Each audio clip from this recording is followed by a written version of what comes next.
देखने, समझने, जानने और आप तक पहुंचाने की तैयारी कर रहे थे तो खबर आई महाराष्ट्र की, जहां सियासी तूफान मच गया और तूफान ऐसा कि वहां एनसीपी में दो फाड़ हो गई। उस पर अभी थोड़ी देर पहले आप चर्चा सुन भी रहे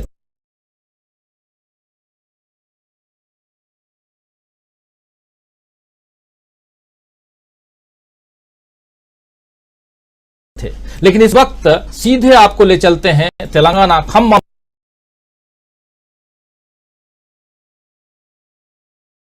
जहां राहुल गांधी इस वक्त भाषण दे रहे हैं।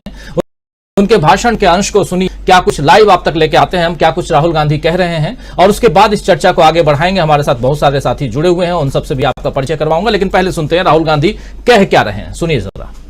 कांग्रेस पार्टी के साथ कर्नाटक में कर्नाटक का हर गरीब व्यक्ति खड़ा हो गया। కర్ణాటకలో కాంగ్రెస్ పార్టీతో సహా కాంగ్రెస్ పార్టీకి తోడు ప్రతి కుటుంబం నిలబడ్డది। एक तरफ बीजेपी और उनके अरबपति, ఒక సైడు బీజేపీ పైసలు ఉన్న వాళ్ళందరూ ఒక సైడు, और दूसरी तरफ कर्नाटक के किसान, मजदूर, दलित, आदिवासी, छोटे दुकानदार, माइनॉरिटीज, पिछड़े लोग सब एक साथ खड़े हो गए। వేరే తరఫున కర్ణాటకలో రైతులు, కూలీలు, దళితులు, ఆదివాసీలు, చిన్న వ్యాపారులు అందరూ కూడా ఒక పక్షాన్ని నిలబడ్డారు। और वैसे ही तेलंगाना में होने जा रहा है। తెలంగాణలో కూడా ఇదే విధంగా జరగబోతోంది। एक तरफ आपके चीफ मिनिस्टर, उनका परिवार और उनके 10-15 अरबपति मित्र, ఒక పక్షాన ముఖ్యమంత్రి, ఆయన కుటుంబ సభ్యులు, వాళ్ళ వ్యాపారవేత్తలు, కాంట్రాక్టర్ల దోస్తులు, और दूसरी तरफ तेलंगाना के सब गरीब लोग, दलित, आदिवासी, पिछड़े, माइनॉरिटीज, छोटे दुकानदार, किसान, मजदूर। మరో పక్షాన రైతులు, దళితులు, ఆదివాసీలు, మహిళలు, చిన్న వ్యాపారులు కేసీఆర్ కుటుంబానికి వ్యతిరేకంగా నిలబడ్డారు। इसीलिए तेलंगाना में भी वही होने जा रहा है जो कर्नाटक में हुआ।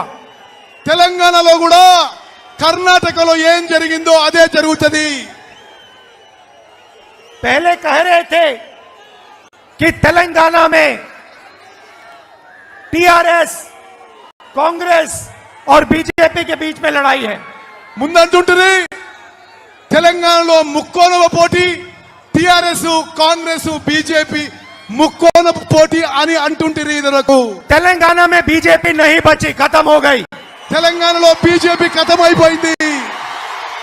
उनको पता नहीं लगा ఏమైందో తెలియదు కానీ తెలంగాణలో బీజేపీ లేకుండా పోయింది। जैसे हाईवे पे गाड़ी चलती है और चारों टायर पे, ఒక కార్ నడుస్తూ 4 టైర్లు పంక్చర్ అయినట్టుగా బీజేపీ పని అయిపోయింది। अब तेलंगाना में कांग्रेस पार्टी और बीजेपी की बी टीम के बीच में लड़ाई है। ఇప్పుడు తెలంగాణలో కాంగ్రెస్ పార్టీకి, బీజేపీకి బి టీం అయిన బీఆర్ఎస్, ఈ రెండు మధ్యలో పోటీ ఉంది। और जैसे हमने कर्नाटक में बीजेपी को हराया, वैसे ही हम यहां तेलंगाना में बीजेपी की बी टीम को हराने जा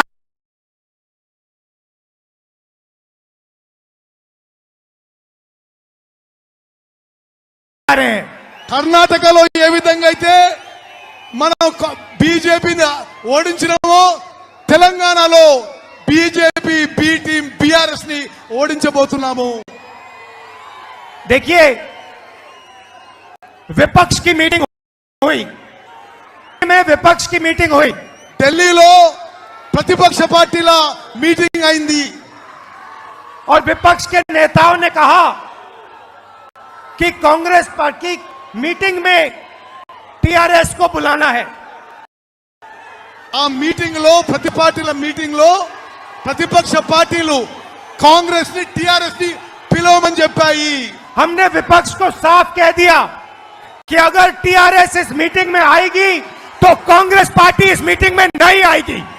మేము చాలా స్పష్టంగా చెప్పినాము ప్రతిపక్ష పార్టీలన్నిటికీ టీఆర్ఎస్ పార్టీ వస్తే కాంగ్రెస్ పార్టీ హాజరు కాదు అని.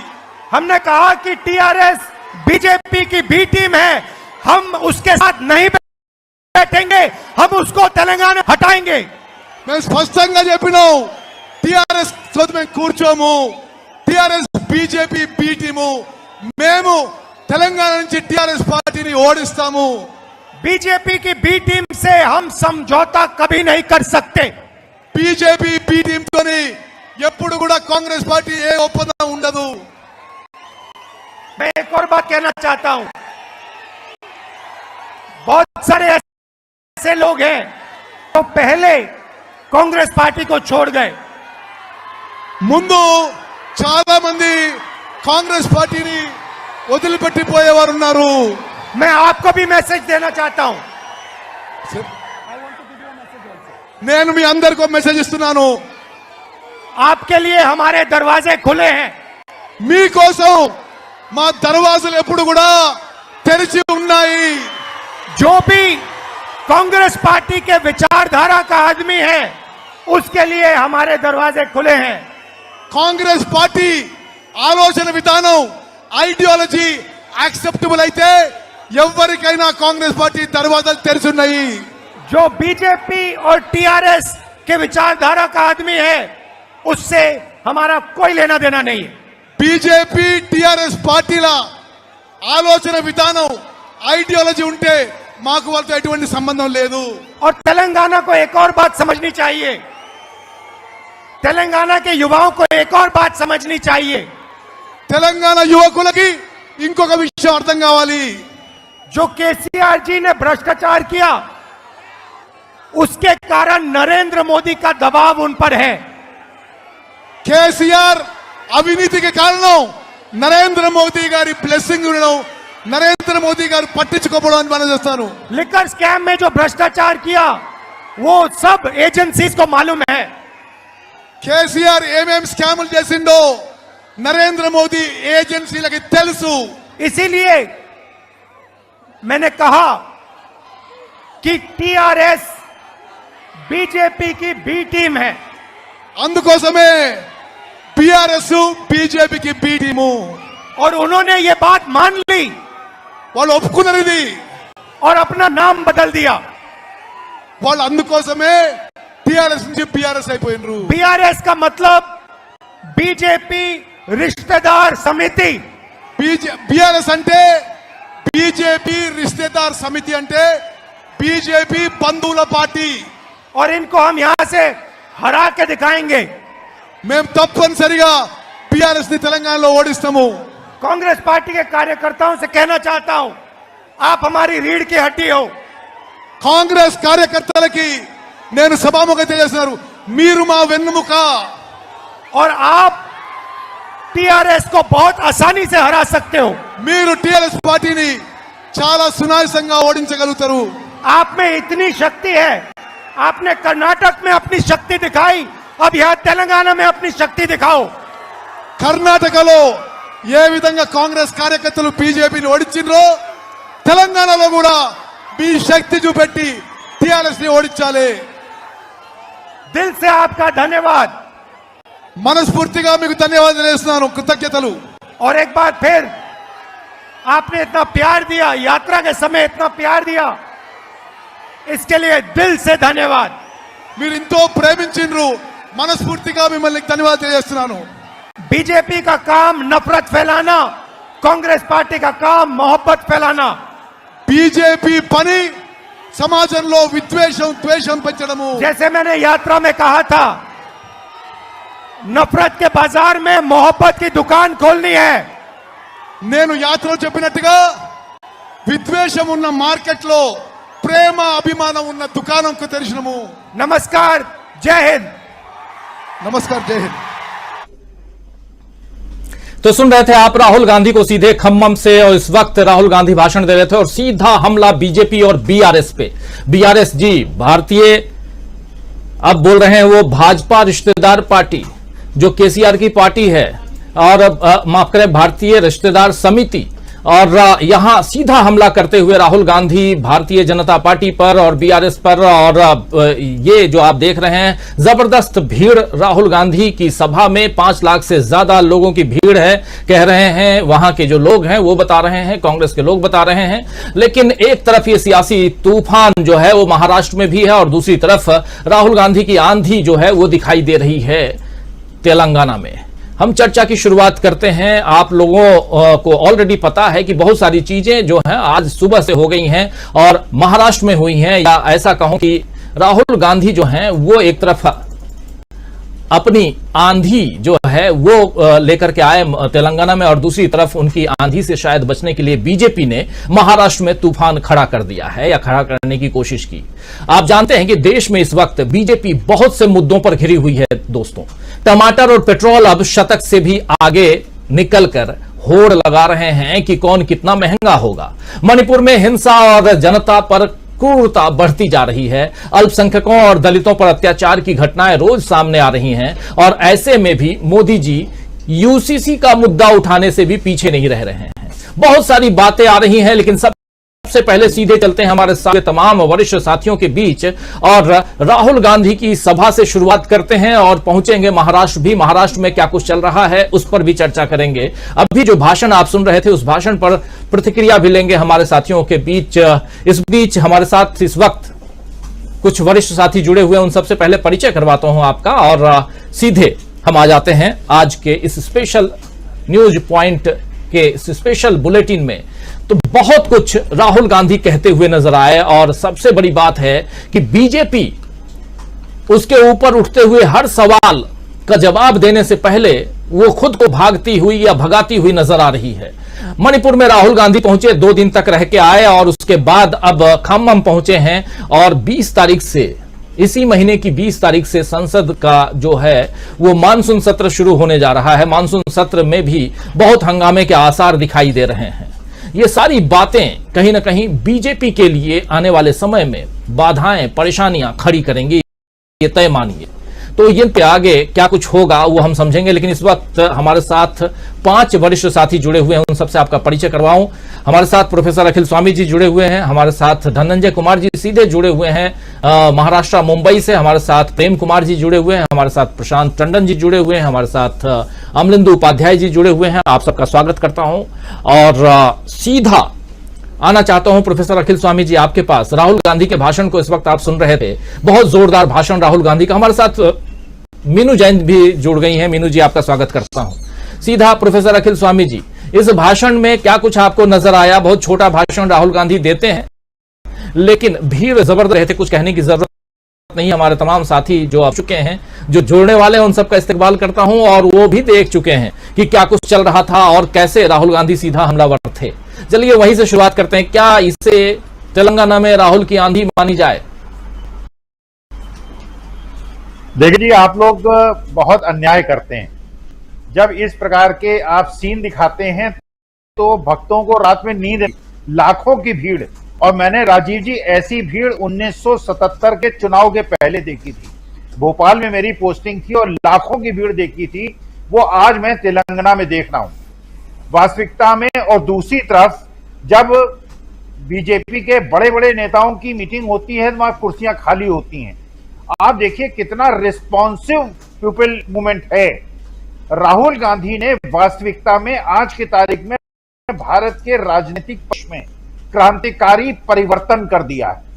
और आज जो महाराष्ट्र के अंदर हुआ, आपका जो डिस्कशन हुआ पूरा मैंने उसको सुना, में ये राहुल गांधी ने एक दिशा दिखा दी है अपोजिशन के हर नेता को कि अगर आपको बीजेपी जैसी पार्टी से संघर्ष करना है, अगर आपको चुनाव से, अगर आपको ईडी से, सीबीआई से, इनकम टैक्स से, संस्थाओं से संघर्ष करना है, तो आपको जनता के पास सीधे जाना पड़ेगा। और जनता के पास जो राहुल गांधी ने आज तेलंगाना में कहा है, अगर आप किसानों के पास जाएंगे, अगर आप मजदूरों के पास जाएंगे, आप आदिवासियों के पास जाएंगे, दलितों के पास जाएंगे, बैकवर्ड्स के पास जाएंगे, वंचितों के पास जाएंगे, शोषितों के पास जाएंगे, अगर आप पूंजीपतियों के पास केवल उनके साथ फोटो नहीं खिंचवाएंगे, अगर जनता के दुख दर्द को बांटेंगे जो आज की तारीख गांधी कर रहे हैं, जो वो कह रहे हैं, जिस प्रकार का कर्नाटका में रिजल्ट आया है, तेलंगाना की आज की मीटिंग की है, ये परिवर्तन केवल कर्नाटका और हिमाचल प्रदेश में नहीं हुआ है, पूरे देश में इस प्रकार का परिवर्तन हो रहा है। जमीनी स्तर पर जो मेरा क्षेत्र जहां का मैं रहने वाला हूं, आज मैंने वहां के बहुत सारे लोगों से संपर्क किया। जनता का जो आवाज है, जनता का जो निर्देश है, वो सुनाई पड़ रहा है। इसीलिए ये नौटंकी इनको महाराष्ट्र के अंदर करनी पड़ी। और आप देखिएगा, ये लोग जो गए हैं अपने केसेस वापस करवाएंगे, 1 साल सत्ता का सुख भोगेंगे, और जिस दिन चुनाव की प्रक्रिया चालू होगी, ये लोग छोड़ के फिर वही स्थिति होगी कि महाराष्ट्र के अंदर और जहां जहां इन्होंने दल बदल करा के जो इनकी मध्य प्रदेश के अंदर श्रीमंत की वजह से स्थिति हुई है, क्या श्रीमंत की स्थिति है, उनको यह नहीं पता कि बीजेपी में रहें, कांग्रेस लेने से इनकार कर रही है, आम आदमी पार्टी में जाएं। उसी प्रकार की स्थिति जिन दल बदलुओं ने कांग्रेस को छोड़ के 7 महीने पहले बीजेपी को ज्वाइन किया है, उनकी वही मनस्थिति होगी। वास्तविकता में हो गया है। तेलंगाना में जिस प्रकार के रिस्पॉन्सिव क्राउड को राहुल ने एड्रेस किया है, जो भविष्य के संकेत है, राजीव जी, मुझे स्पष्ट दिखाई पड़ रहा है। जी, भविष्य के संकेत अभी दोस्तों देख रहे थे आप तेलंगाना में राहुल गांधी की सभा और जबरदस्त भीड़। और ये भीड़ क्या कुछ कहती है, क्या ये भीड़ परेशान कर रही है बीजेपी को, और ये परेशानी जो है उसको खत्म करने के लिए, कम करने के लिए क्या बीच बीच में महाराष्ट्र को सामने लाया जाता है? महाराष्ट्र पे भी चर्चा करेंगे। अभी थोड़ी देर पहले आप महाराष्ट्र पे खूब चर्चा सुन चुके हैं, थोड़ी सी चर्चा अभी राहुल गांधी की करते हैं। और खासकर खम्मम में ये भीड़ अभी आप देख रहे थे, और अगर नहीं देखे थोड़ी देर बाद आपको वो सब कुछ आपके सामने फिर से लेके हम आएंगे।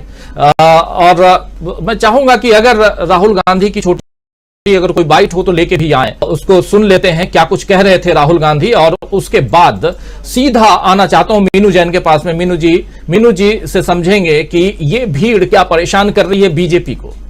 क्या ये भीड़, जैसा कह रहे हैं प्रोफेसर अखिल स्वामी जी, 1977 से तुलना कर रहे हैं, क्या 1977 की तरफ बढ़ता हुआ दिखाई दे रहा है? महाराष्ट्र पे भी चर्चा करेंगे, और महाराष्ट्र से हमारे साथी प्रशांत धनंजय कुमार जी जुड़े। प्रशांत जी तो अभी दिन भर हम लोग चर्चा कर ही रहे थे, खासकर 4 बजे के बाद से। तो पहले सुन लेते हैं राहुल गांधी कह क्या रहे थे। भारत राष्ट्र समिति अब भाजपा की रिश्तेदार समिति हो गई है, सुनिए जरा। తెలంగాణలో बीजेपी बी टीम बीआरएस ని ఓడించబోతున్నాము। देखिए, विपक्ष की मीटिंग हुई दिल्ली में, विपक्ष की मीटिंग हुई ఢిల్లీలో ప్రతిపక్ష పార్టీల మీటింగ్ అయింది। और विपक्ष के नेताओं ने कहा कि कांग्रेस पार्टी मीटिंग में टीआरएस को बुलाना है। ఆ మీటింగ్ లో ప్రతిపక్ష పార్టీల మీటింగ్ లో ప్రతిపక్ష పార్టీలు కాంగ్రెస్ ని టిఆర్ఎస్ ని పిలవమని చెప్పాయి। हमने विपक्ष को साफ कह दिया कि अगर टीआरएस इस मीटिंग में आएगी तो कांग्रेस पार्टी इस मीटिंग में नहीं आएगी। మేము చాలా స్పష్టంగా చెప్పినాము, ప్రతిపక్ష పార్టీలన్నిటికీ టిఆర్ఎస్ పార్టీ వస్తే కాంగ్రెస్ పార్టీ హాజరు కాదు అని। हमने कहा कि टीआरएस बीजेपी की बी टीम है, हम उसके साथ नहीं बैठेंगे, हम उसको तेलंगाना से हटाएंगे।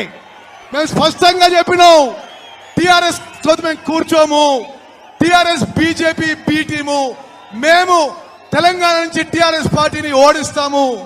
बीजेपी की बी टीम से हम समझौता कभी नहीं कर सकते। బీజేపీ బి టీమ్ తోని ఎప్పుడు కూడా కాంగ్రెస్ పార్టీ ఏ ఒప్పందం ఉండదు। मैं एक और बात कहना चाहता हूं, बहुत सारे ऐसे लोग हैं जो पहले कांग्रेस पार्टी को छोड़ गए। ముందు చాలా మంది కాంగ్రెస్ పార్టీని వదిలిపెట్టిపోయేవారు ఉన్నారు। मैं आपको भी मैसेज देना चाहता हूं। నేను మీ అందరికీ మెసేజ్ ఇస్తున్నాను, आपके लिए हमारे दरवाजे खुले हैं। మీకోసం మా దర్వాజాలు ఎప్పుడు కూడా తెరిచి ఉన్నాయి। जो भी कांग्रेस पार्टी के विचारधारा का आदमी है, उसके लिए हमारे दरवाजे खुले हैं। కాంగ్రెస్ పార్టీ ఆలోచన విధానం, ఐడియాలజీ యాక్సెప్టబుల్ అయితే ఎవరికైనా కాంగ్రెస్ పార్టీ దర్వాజాలు తెరిచున్నాయి. जो बीजेपी और टीआरएस के विचारधारा का आदमी है उससे हमारा कोई लेना देना नहीं.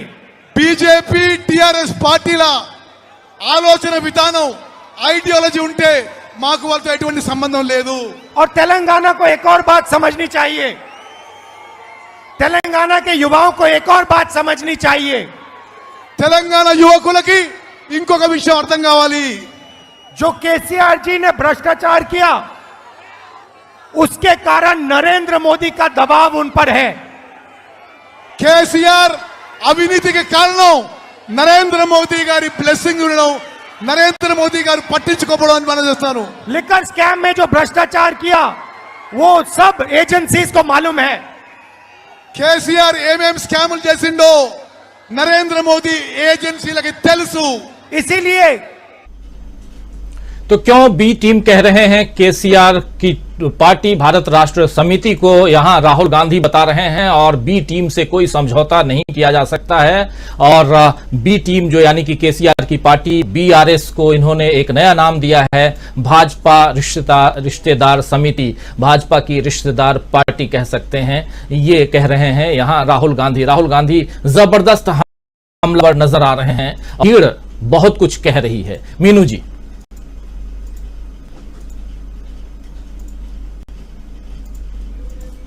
अनम्यूट कर लीजिए प्लीज. राजीव जी, मेरा ये कहना है कि ये कांग्रेस की विडंबना है कि जिस तेलंगाना राज्य का निर्माण करने में कांग्रेस की महती भूमिका रही, आपको याद ही होगा, सभी को याद होगा, दर्शकों को, उस राज्य में कांग्रेस पार्टी सत्ता में नहीं है जब से राज्य का निर्माण हुआ है.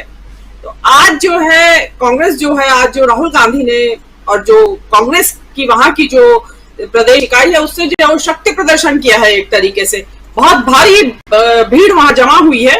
तो वो एक अच्छा संकेत है कांग्रेस पार्टी के लिए कि लोग वहां सुनने के लिए आए हैं कि राहुल गांधी क्या कहते हैं. और ये ध्यान रखिएगा कि कर्नाटक से, ये तेलंगाना से भी भारत यात्रा गुजरी थी जिसका कि राहुल गांधी जिक्र कर रहे हैं.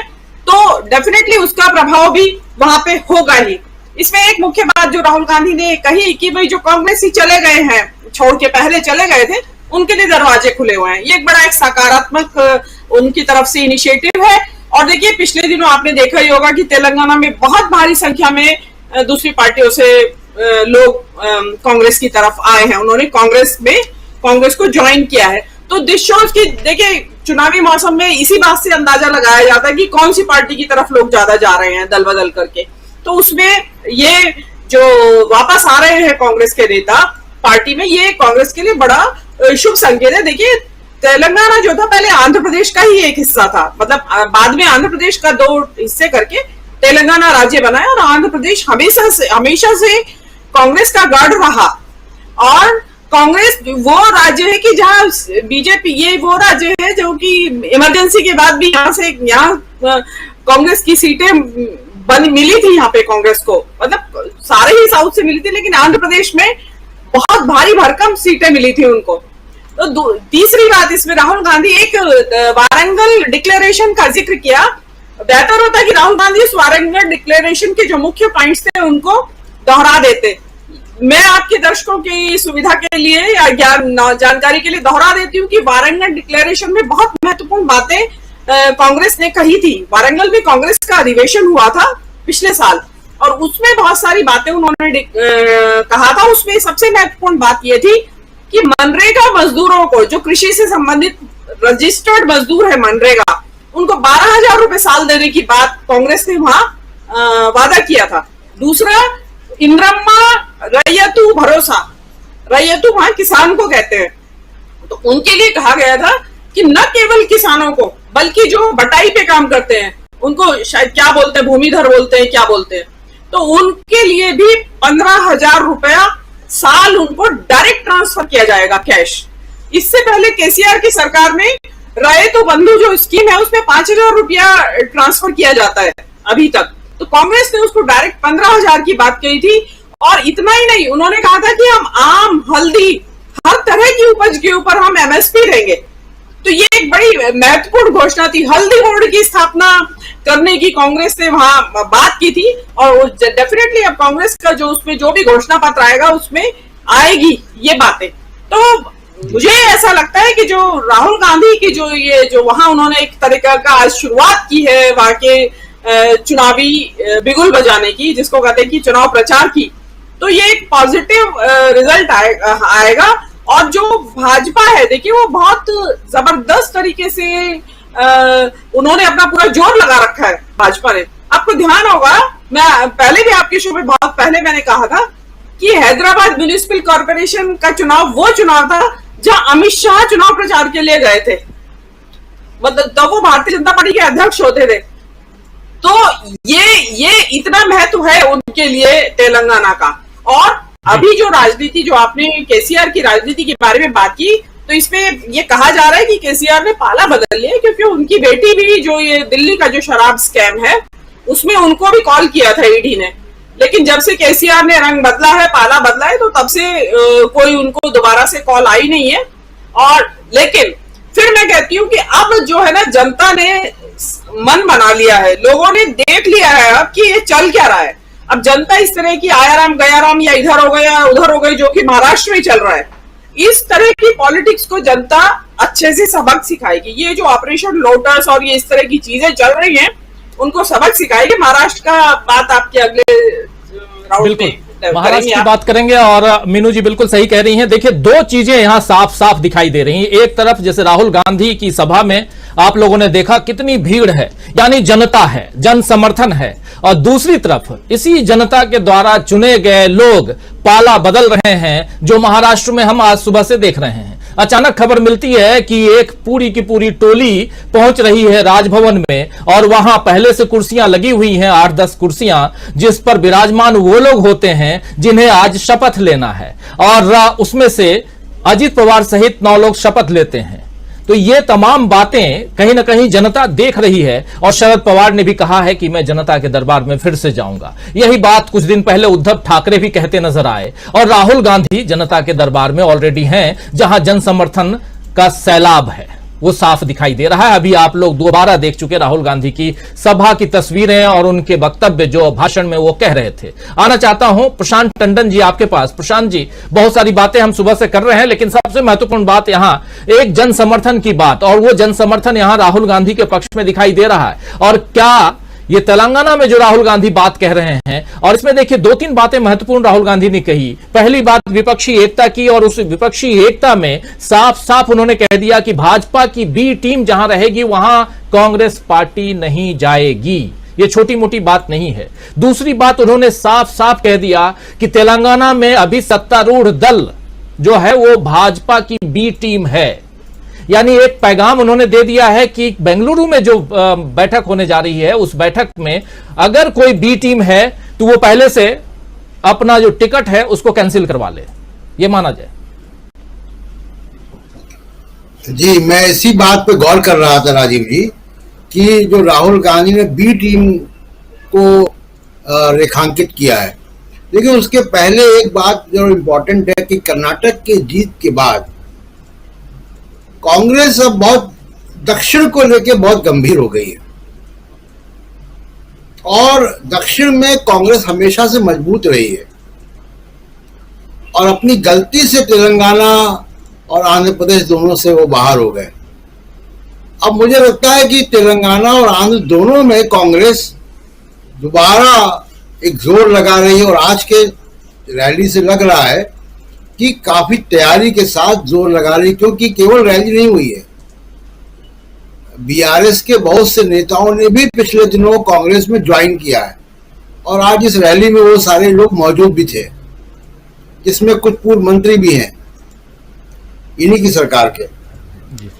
तो उससे लग रहा है कि कांग्रेस दक्षिण को लेकर वापस वैसा कंसोलिडेशन चाह रही है जैसा उसका हुआ करता था। और ये बीजेपी के लिए या बीजेपी के अलाइज के लिए बुरी बात, अच्छी खबर नहीं होगी। अलाइज तो बचे नहीं है। अब अलाइज एक नया अलाई आज हो गया है, एनसीपी 2 या एनसीपी अजीत पवार। तो ये बड़ा महत्वपूर्ण है। दूसरा कि जो बी टीम की बात कही है उन्होंने केवल, मुझे लगता है कि बीआरएस पे ही निशाना नहीं साधा है। बी टीम कहकर उन्होंने कुछ और भी संदेश दिए हैं, और क्या पता ये इशारा आम आदमी पार्टी की तरफ हो। तो कांग्रेस ऐसे किसी भी उससे पार्टी से समझौता नहीं करेगी, ये कांग्रेस ने साफ किया। दूसरा ये भी साफ किया कि कांग्रेस एक बड़ी पार्टी के तौर पे अपने टर्म्स भी डिक्टेट करेगी। ये भी एक संदेश जा रहा है वहां से। अब उसको विपक्षी पार्टियां, बाकी पार्टियां कैसे लेती हैं, लेकिन ये बहुत स्पष्ट है कि बी टीम को वो एक्सेप्ट नहीं करेगा। बी टीम को एक लाइन में मैं डिफाइन भी कर दूं कि बी टीम करती क्या है। देखिए, बी टीम पॉलिटिकली बयानबाजी में बीजेपी के खिलाफ बयान देती है और आरएसएस के लिए दरवाजे खोलती है। तो लाउड स्पीकर में वो बीजेपी के खिलाफ बयान देंगे, आरएसएस के दरवाजे खोलेंगे और पूरा ध्रुवीकरण करने का मौका देंगे। जहां भी बी टीम रही है उसने ये काम किया है। वहां लिंचिंग होगी, वहां दंगे होंगे, वहां हेट स्पीच होगी, ये सब कुछ होगा और जिससे समाज में ध्रुवीकरण होगा। एक हिस्सा बीजेपी के पास जाएगा और दूसरा जिसमें माइनॉरिटी वोट भी है उसको कंसोलिडेट करके बी टीम अपना काम चलाती है। ये पॉलिटिक्स कुछ राज्यों में चल रही है। यही बी टीम का काम है कि साउंड बाइट बीजेपी के खिलाफ और पीछे के रास्ते से आरएसएस को दरवाजे खोलो और उनको ध्रुवीकरण करने की इजाजत दो। बजरंग दल को और आरएसएस के तमाम लोगों को, गोरक्षकों को अलाउ करो। तेलंगाना की कुछ खबरें अगर आप देखिए पिछले कुछ दिनों की, तो आपको ये दिखाई देगा बिल्कुल कि ये वहां हो रहा है। तो ये बी टीम करती है और ये इंपॉर्टेंट जो है संदेश तेलंगाना से आया है राजीव जी। ये इंपॉर्टेंट संदेश, और खासकर राहुल गांधी जो संदेश दे रहे हैं वो साफ साफ कह रहे हैं, और खुला संदेश ये भी है कि जो चले गए हैं वो वापस आना चाहें, जिनकी विचारधारा कांग्रेस की विचारधारा से मिलती हो वो वापस आना चाहें तो आ सकते हैं। ये भी जो मीनू जी अभी यहां अंडर मार्क कर रही थी, बहुत इंपॉर्टेंट पार्ट है। राहुल गांधी की अभी तक के भाषणों में हमने सुना कि जिनको जाना है चले जाए, वो कहते थे, लेकिन आज कह रहे हैं कि जो हमारी विचारधारा वाले हैं, जो चले गए किसी गलतफहमी के कारण, वो वापस आना चाहते हो तो आ जाएं। और आप देख रहे हैं कि बीआरएस से भी काफी लोग कांग्रेस में लौट रहे हैं। तो एक तरफ राहुल गांधी की बात हम कर रहे हैं और तेलंगाना में लिख रहे हैं राहुल गांधी की आंधी, लेकिन दूसरी तरफ महाराष्ट्र में पिक्चर अभी बाकी है, उसकी चर्चा भी करेंगे। लेकिन पहला ओपनिंग कमेंट चाहता हूं प्रेम कुमार जी आपसे भी, क्या कुछ आप देख रहे हैं तेलंगाना में, और क्या यहां से जैसा प्रशांत टंडन जी कह रहे हैं कि दक्षिण के दरवाजे को और भी अच्छे ढंग से, अच्छी तरह से खोलना चाहती है कांग्रेस पार्टी, जो पहले हमेशा कांग्रेस का गढ़ रहा है दक्षिण, उस गढ़ में कर्नाटक में जीत, तेलंगाना तमिलनाडु में टीएमके के साथ में उनकी सरकार, और आंध्र प्रदेश, तेलंगाना और केरल पर नजरें, क्या कहेंगे आप? अनम्यूट कर लीजिए प्लीज। जी राजीव जी, आज बड़ी घटनाएं घट रही हैं और तेलंगाना में भी राहुल गांधी की सभा हुई है। निश्चित रूप से चूंकि महाराष्ट्र में इतनी बड़ी घटना है तो लोगों का फोकस वहां से डीफोकस हुआ है, इसमें कोई दो मत नहीं। लेकिन राहुल गांधी की सभा तेलंगाना में और उनके जो भाषण है वो कई संदेश दे रहे हैं। जो उन्होंने कहा है कि दरवाजे खुले हैं, जो बीजेपी और बीआरएस से दूर है, जो कांग्रेस की आइडियोलॉजी में यकीन करता है, उसके लिए दरवाजे खुले हैं। ये बात जो उन्होंने कही है, मुझे लगता है कि खास तौर से ये शर्मिला रेड्डी जी के लिए है, जिनका आना कांग्रेस पार्टी में लगभग तय लगता है।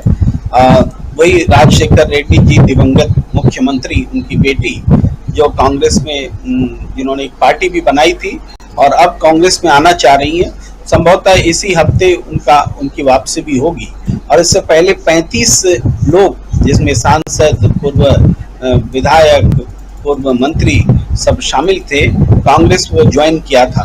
तो ये तेलंगाना में कुछ समय पहले तक ऐसी उम्मीद की नहीं जा रही थी, क्योंकि ऐसा कहा जा रहा था कि तेलंगाना में चूंकि भारतीय जनता पार्टी ने लोकसभा चुनाव में अच्छी सफलता 3-4 सीटों पर हासिल कर ली थी या प्रदर्शन दमखम दिखाया था, तो उसके बाद लग रहा था कि कांग्रेस अब घट गई है और बीजेपी ही मूल पार्टी होगी, इस तरह की चर्चा हो रही थी।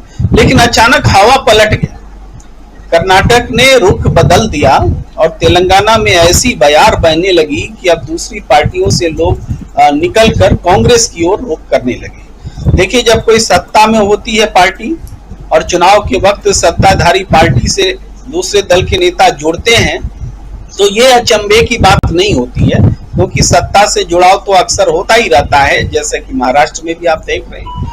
लेकिन सत्ता से हट करके विपक्ष की पार्टी, जिसको कहीं आंका नहीं जा रहा था, वहां अगर लोग इकट्ठा हो रहे हैं, तो इसका मतलब है कि वो उसकी वापसी हो रही है। और ये भीड़ बताती है, रैली में उमड़ी भीड़, कि कांग्रेस ने जबरदस्त समा बांध दिया है। और राहुल गांधी जिस तरीके से मध्य प्रदेश में 150 सीट का दावा करते हुए आए हैं और तेलंगाना में सरकार बदलने की बात कर रहे हैं, तो ये यूं ही अनायास नहीं है। यही राहुल थे, पहले ऐसा भाषण नहीं देते थे।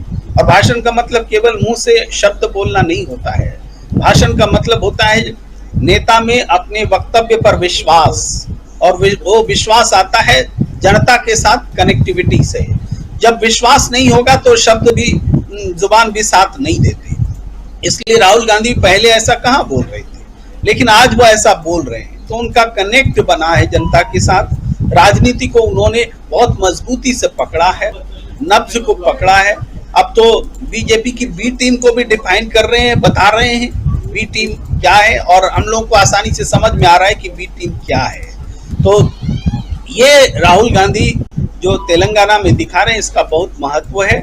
और चूंकि कर्नाटक बगल का राज्य है, तो वहां से भी उससे जाहिर है कि टॉनिक बोलिए, एनर्जी बोलिए, वो मिल रही है। तो मुझे लगता है कि तेलंगाना एक ऐसा प्रदेश है जहां कांग्रेस ने अपने लिए अपॉर्चुनिटी पैदा कर ली है, और बाकी राज्यों में तो कांग्रेस बहुत मजबूती के साथ खड़ी दिख रही है, चाहे मध्य प्रदेश हो, चाहे छत्तीसगढ़ हो, चाहे राजस्थान हो। कोई भी सर्वे अभी तक ऐसा नहीं कह रहा है कि कांग्रेस नहीं आएगी, ऐसा कोई सर्वे नहीं कह रहा है। अब तेलंगाना भी है जहां पर कि रुख बदलता दिख रहा है, और निश्चित रूप से लगता है कि राहुल गांधी की रैली में, उनके भाषण में, उनके वक्तव्य में वो विश्वास दिख रहा है। जी बिल्कुल बिल्कुल प्रेम कुमार जी, तेलंगाना एक अपनी झोली में लाने की कोशिश, और वो भी बहुत दमदार कोशिश यहां दिखाई दे रही है राहुल गांधी की। और बहुत सही कह रहे हैं आप कि एक कॉन्फिडेंस अगर नेता में आ जाए कि जनता हमारे साथ है, तो परिस्थितियां बदल जाती हैं और भाषण का अंदाज बदल जाता है। वही अंदाज बदला हुआ यहां राहुल गांधी का दिखाई दे रहा है। और राहुल गांधी याद कर रहे हैं भारत जोड़ो यात्रा का, और कह रहे हैं कि भारत जोड़ो यात्रा के दौरान आप लोगों ने जो प्यार दिया, सम्मान दिया, उसको मैं नहीं भूलूंगा, और वो सम्मान, वो प्यार आने वाले समय में जनता जब वोट देने जाएगी तब भी देगी। और आप बिल्कुल सही कह रहे हैं कि कर्नाटक से मिला हुआ बहुत सारा पार्ट जो है वो तेलंगाना का है, और उस क्षेत्र में यानी कि कर्नाटक में जो अभी विधानसभा का चुनाव हुआ था, उस चुनाव में कर्नाटक में कांग्रेस को बहुत वहां फायदा हुआ है। और क्या वही हवा बह करके, वही हवा चल करके आ रही है तेलंगाना तक,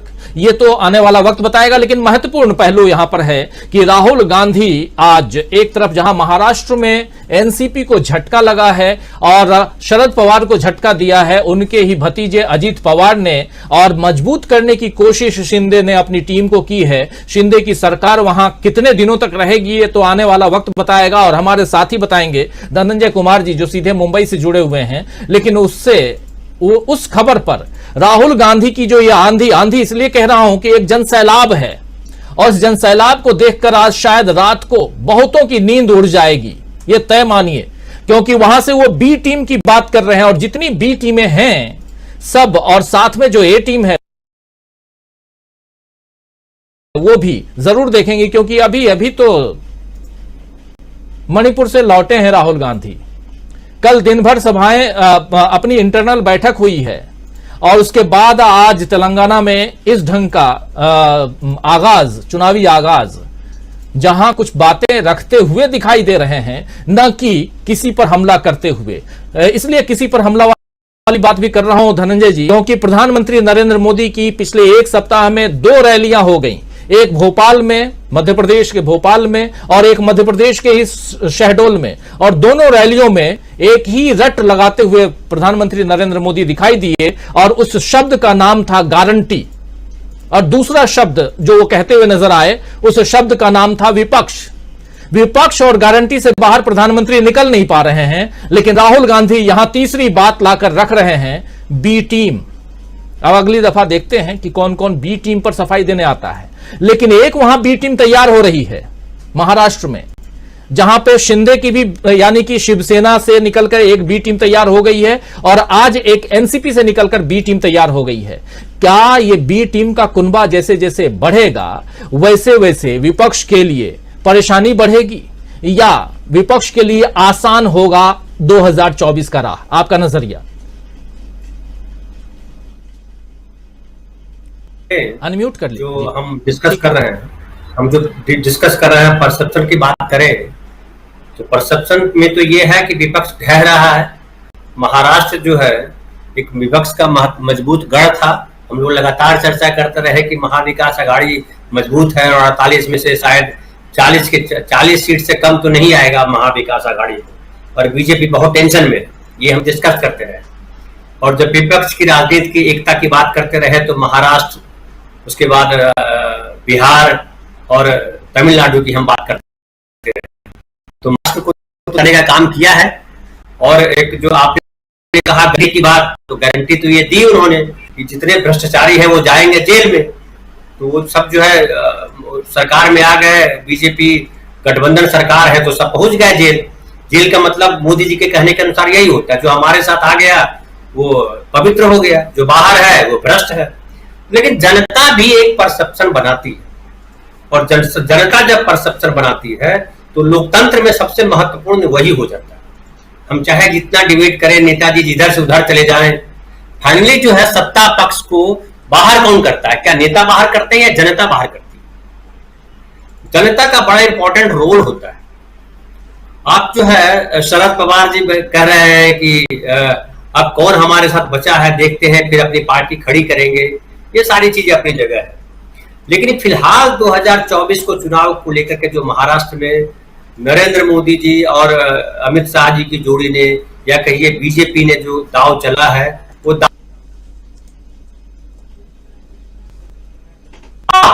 गटर मीडिया में कहता हूं, उसमें क्या चल रहा था? कुछ बोल रहे थे आप? नहीं जी, बोलिए प्लीज।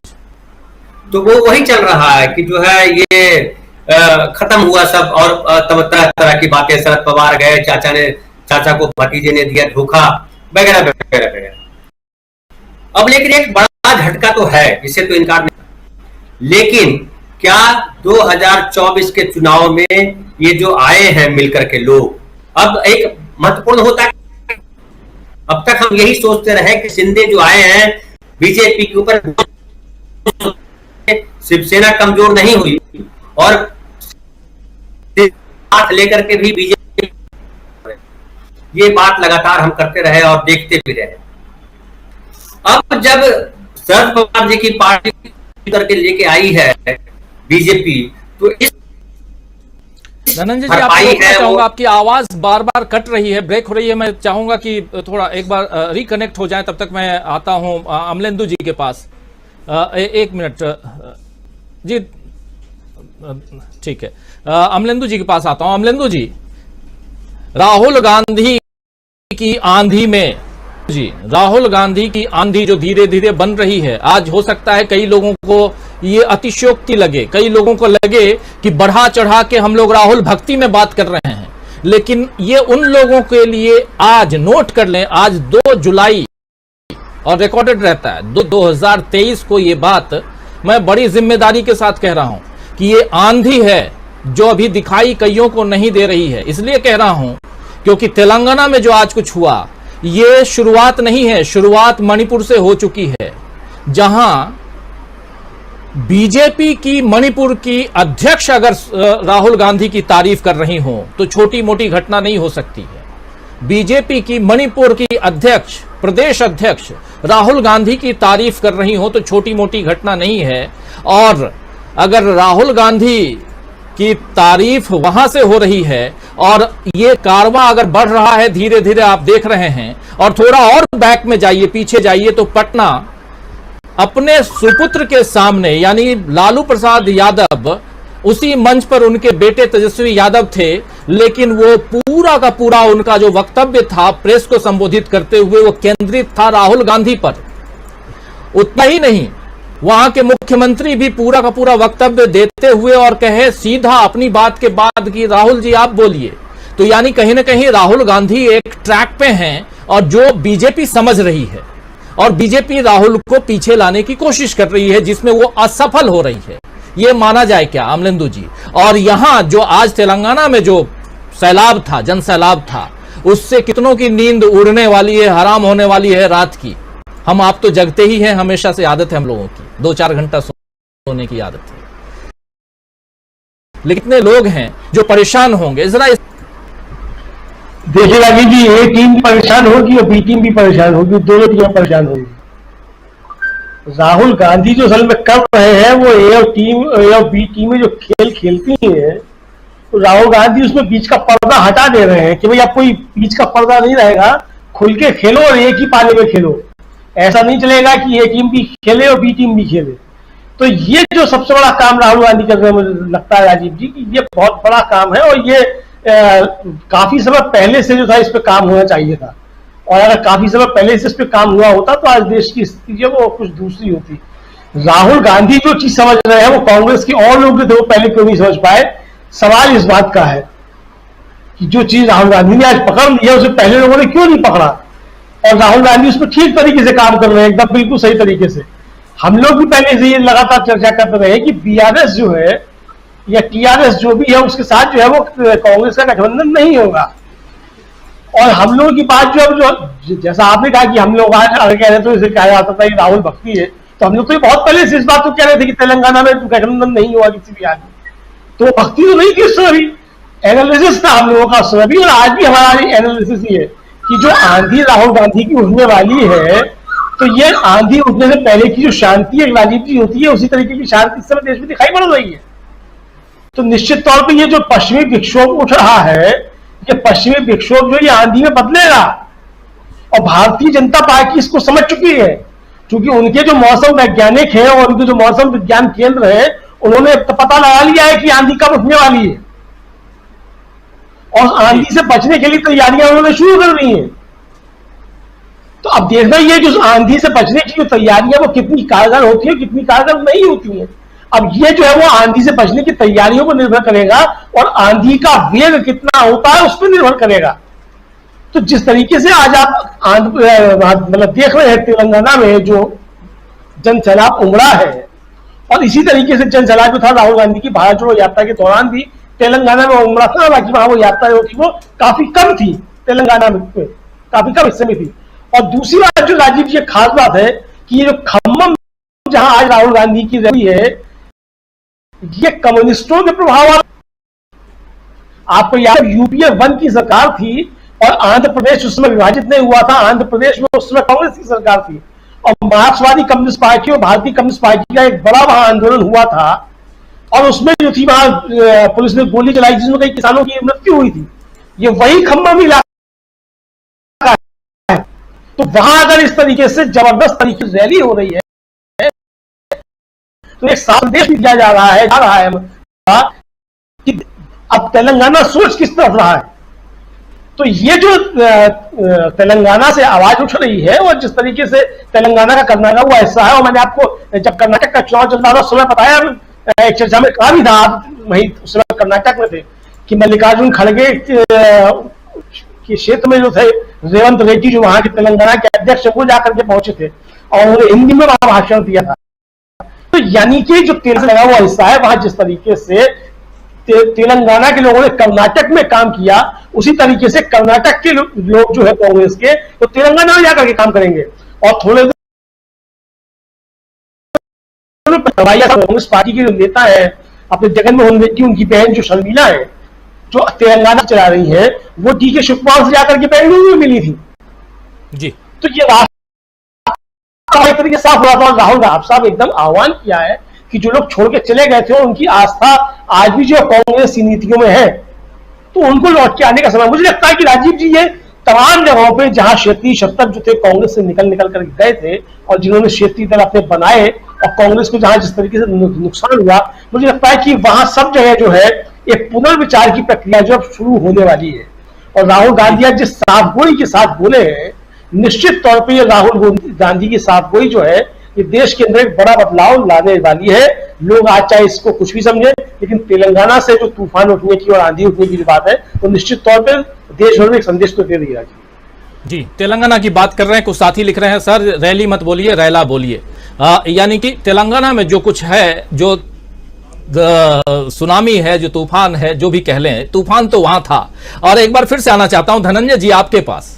धनंजय जी, जो कुछ महाराष्ट्र में हो रहा है और जहां एक जन समूह की बात आती है, जन भागीदारी की बात आती है, जनता के वोटों की बात आती है, तो फिर महाराष्ट्र को आप किधर जाते हुए देखते हैं? हो सकता है अभी अर्ली है, जल्दबाजी है, आज की तारीख में यह सवाल आपसे कर रहा हूं, लेकिन महत्वपूर्ण इसलिए है क्योंकि शरद पवार भी कह रहे हैं कि मैं जनता के बीच जाऊंगा।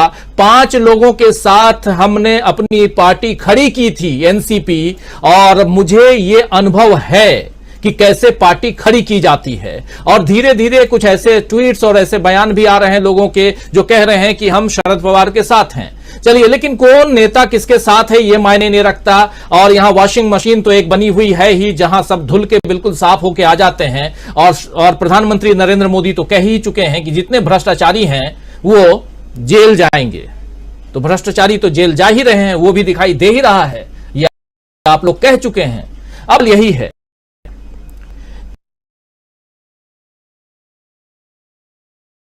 कि क्या यहां तेलंगाना में जो दिखाई दे रहा है, क्या इससे हम आज जो घटनाक्रम वहां महाराष्ट्र में हुआ है उससे उसकी तुलना कुछ कर सकते हैं? तुलना न करें तो उसकी समीक्षा कुछ कर सकते हैं, उसका विश्लेषण कुछ तेलंगाना से लेकर कर सकते हैं हम। बाकी विश्लेषण तो बहुत हो गए, लेकिन जरा तेलंगाना से जोड़ने की कोशिश कीजिए। तेलंगाना में वो दिख रहा है, वो जनता दिख रही है, और जनता जिस नेता को सुनना चाहती है, जिस नेता को सत्ता में लाना चाहती है, वो दिखाई पड़ रहा है, वो दृश्य दिख रहा है कि चीजें बदल रही हैं। अब महाराष्ट्र की बात करें तो महाराष्ट्र में शिवसेना जब टूटी, शिंदे अलग हुए 40 विधायकों को लेकर के, तो पूरे महाराष्ट्र में आपने देखा लगा कि शिवसेना खत्म हो गई, उद्धव ठाकरे खत्म हो गए, लेकिन जनता शिवसेना के साथ खड़ी रही। शिवसेना यानी उद्धव बाला साहब ठाकरे के साथ जनता खड़ी रही। और ये डर लगातार बीजेपी को रहा कि उद्धव के साथ जनता है, शिंदे जनता नहीं लेकर के आ पाई। शिंदे ने जो पार्टी स्तर पे तो कर दिया, ताकि स्तर पे नहीं हुआ। अब देखिए उसका असर जो है दूसरा, देखिए कि फिर एनसीपी को तोड़ा गया है। और जैसा शरद पवार कह रहे हैं, तो एनसीपी के भी जो नेता गए हैं उसमें से समझिए प्रफुल्ल पटेल भी साथ खड़े दिखाई पड़ रहे हैं, कुछ सांसद भी साथ खड़े हैं, और जो शरद पवार है उनके बड़े क्लोज लोग हैं।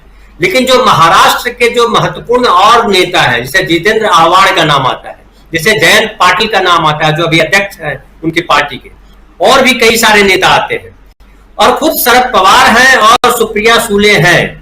तो सुप्रिया सुले हैं मतलब शरद पवार साथ हैं, और शरद पवार है मतलब शरद पवार जिधर खड़े हैं अभी भी जनता जो महाराष्ट्र की है, एनसीपी के जो वोटर हैं उनके साथ हैं। अजित पवार इतने व्यग्र क्यों थे, क्या हुआ? और वो मुझे तो वही लग रहा है कि जो बार बार सब लोग समझ भी रहे हैं इस बात को कि वो जो 2014 का एक भाषण जो है आपने भी देखा होगा, शायद मीडिया में बड़ा चर्चा में, जब देवेंद्र फडणवीस भाषण दे रहे हैं और कह रहे हैं कि सिंचाई घोटाला में अजित पवार जेल जाएंगे, चक्की पीसिंग, तो चक्की तो पीसिंग नहीं, वो फिर से उप मुख्यमंत्री बना दिए गए।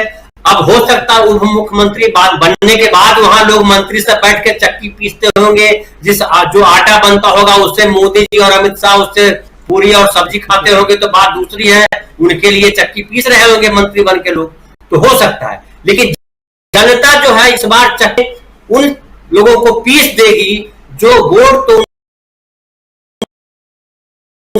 से सत्ता के लिए लगते हैं, वो चाहे भ्रष्टाचार के लिए करें या जो लोग जो है सत्ता में आने के लिए करें। लेकिन बीजेपी से भी सवाल करेगी जनता, और वो सवाल जनता कर रही है कि ये बताइए कि जिन नेताओं को आप भ्रष्ट बता रहे होते हैं वो नेता आपके यहाँ मंत्री बन जाते हैं, फिर वो महान नेता हो जाते हैं। जेल तो कोई जाता नहीं है, जेल में तो वही जाते हैं लोग जो आपके खिलाफ खड़े रहते हैं, जो आपसे डरते नहीं हैं। अब संजय राउत देखिए उदाहरण है, अभी एक और नवाब मलिक जेल में बंद है, एक और मंत्री थे अनिल जो वापस लौट करके आ गए जेल से, तो जेल में वही जा रहे हैं जो उनके विरोध में तन के खड़े होते हैं। जनता ये देख रही है, और जनता का परसेप्शन जो है वो तेलंगाना में आप देख पा रहे हैं। इसके पहले कर्नाटक में देखा कि कर्नाटक में क्या हुआ, मोदी जी ने चाहे बजरंग बली को ला दिया, अपना चेहरा ला दिया, सबको अपनी पार्टी के लोगों को नीचे कर दिया और कह दिया कि मुझे वोट दो। लेकिन कर्नाटक की जनता ने किसे वोट दिया? और इनका तमाम जो मीडिया के जो साथी हैं जो भांड वाला रोल में हैं, उन लोगों ने क्या कहा था कर्नाटक में, लेकिन हुआ क्या? अभी मध्य प्रदेश में क्या चल रहा है? तो तेलंगाना, मध्य प्रदेश, ये सारे प्रदेश जो है वो बीजेपी से या कहिए मोदी अमित शाह जी के अधिनायकवादी सत्ता से परेशान है। क्योंकि फाइनली जो है जनता को क्या रिलीफ मिल रहा है? नेताओं को तो रिलीफ मिल रहा है कि उनको गाड़ियां मिल रही है, नई मंत्री पद मिल रहा है नया, उनको जो है घर नए मिलेंगे, बंगले नए मिलेंगे, लेकिन जनता के हिस्से क्या आएगा? तो जनता ये देख रही है, और मुझे लगता है अब मोदी और शाह जी का निशाना अगला बिहार होगा। अब देखना है बिहार कैसे बचता है या बिहार में क्या होता है, क्योंकि ये प्रयास तो करेंगे, क्योंकि ये जो परसेप्शन बना है कि विपक्षी एकता बन रही है और मोदी जी के खिलाफ लोग खड़े हो रहे हैं, उस परसेप्शन को मोदी जी तोड़ना चाह रहे हैं। लेकिन ये चक्रव्यूह का पहला हिस्सा है।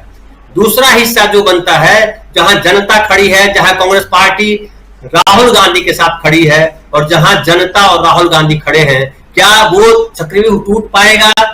तो ऐसा तो दिखाई नहीं पड़ रहा है। और मध्य प्रदेश भी ये बताएगा कि देखिए ये चक्रव्यूह जो आप रच रहे हैं और चक्रव्यूह जो जनता रचती है, तो जनता का चक्रव्यूह हमेशा ज्यादा ताकतवर होता है। आप कितने भी चक्रव्यूह रचो, फाइनली चक्रव्यूह तो जनता ही रखती। जनता जनार्दन यानी कृष्ण, जनता ही लोकतंत्र में कृष्ण है, वही सत्ता के रथ को लेकर के घूमती है कि उसको जाना कहां है।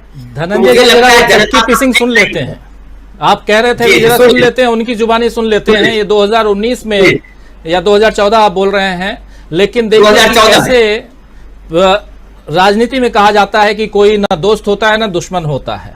उसकी बानगी देख लीजिए, जरा सुन लीजिए। ये चक्की पिसिंग आपने सुना होगा, शोले फिल्म में ये डायलॉग था, लेकिन वो डायलॉग कहां कहां चलता है और कैसे साथी एक साथ एक मंच पे आ जाते हैं, सुनिए जरा। पिसिंग घोटाळ्यामध्ये अजितदादांची अवस्था आम्ही काय करणार? आमचे नाथाभाऊ खडसेंच्या भाषेत सांगायचं झालं तर आमचं सरकार आल्यानंतर अजितदादा चक्की पिसिंग पिसिंग पिसिंग पिसिंग अवस्था आम्ही काय करणार? आमचे नाथाभाऊ खडसेंच्या भाषेत सांगायचं झालं तर आमचं सरकार आल्यानंतर अजितदादा चक्की पिसिंग पिसिंग पिसिंग पिसिंग। तो अजित दादा चक्की पिसिंग। और अभी आप कह भी रहे थे धनंजय जी, देखिए संयोग से वो बाइट आप लोगों के लिए था रखा हुआ, वो आपने देखा। आना चाहता हूं मीनू जी। जी धनंजय जी कुछ जोड़ना चाह रहे? मैं कह रहा था कि ये देखिए जनता ये सब सुन रही है, जनता कान से गायब नहीं है, जनता के पास ताकत नहीं है उस तरह से जिस तरह से नेताओं के पास पैसे है, नेताओं के पास संसाधन है, लेकिन जनता के पास कान है और जनता के पास संविधान ने एक मुहर मारने का, एक वोट देने का अधिकार दिया है और वोट परिवर्तन कर देता है, बड़े बड़े सत्ताधीशों को बदल देता है। तो बदलेगी जनता। बिल्कुल सही कह रहे हैं, बिल्कुल। मीनू जी जल्दी से आना चाहता हूं आपके पास।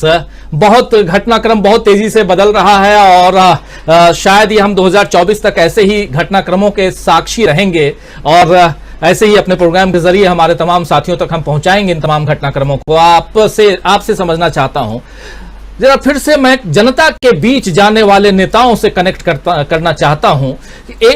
एक परिपाटी, एक तरह की स्थिति यहां राजनीति में दिखाई दे रही है कि दूसरे दलों के नेताओं को तोड़कर ले आओ और अपनी सरकार बना लो।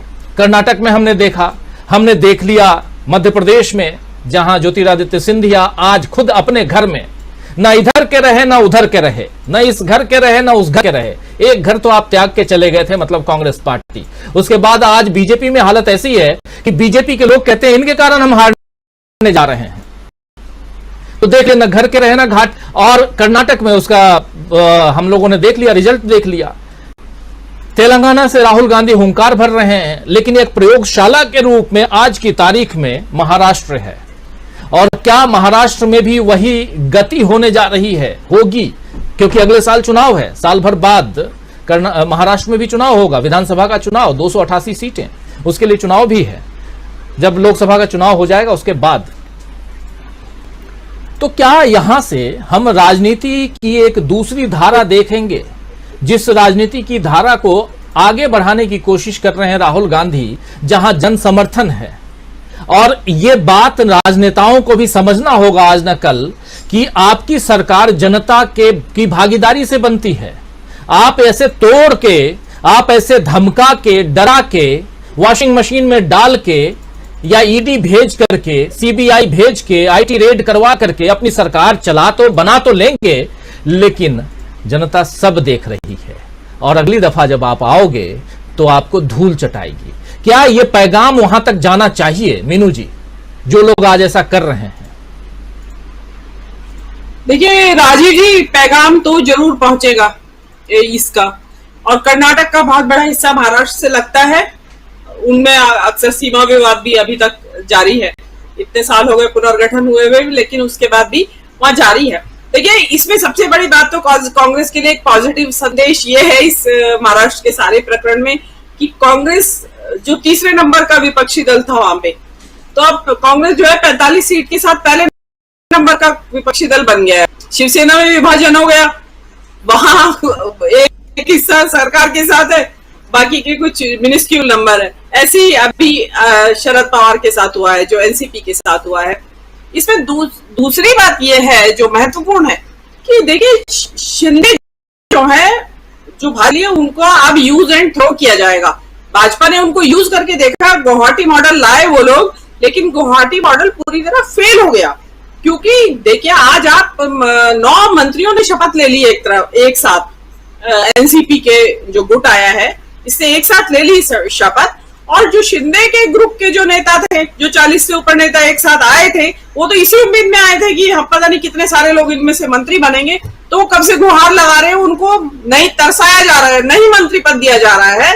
तो वहां इंतजाम हो गया है। अभी ये जो अजित पवार का गुट आया है, इसकी वजह से इंतजाम कर लिया है उन्होंने।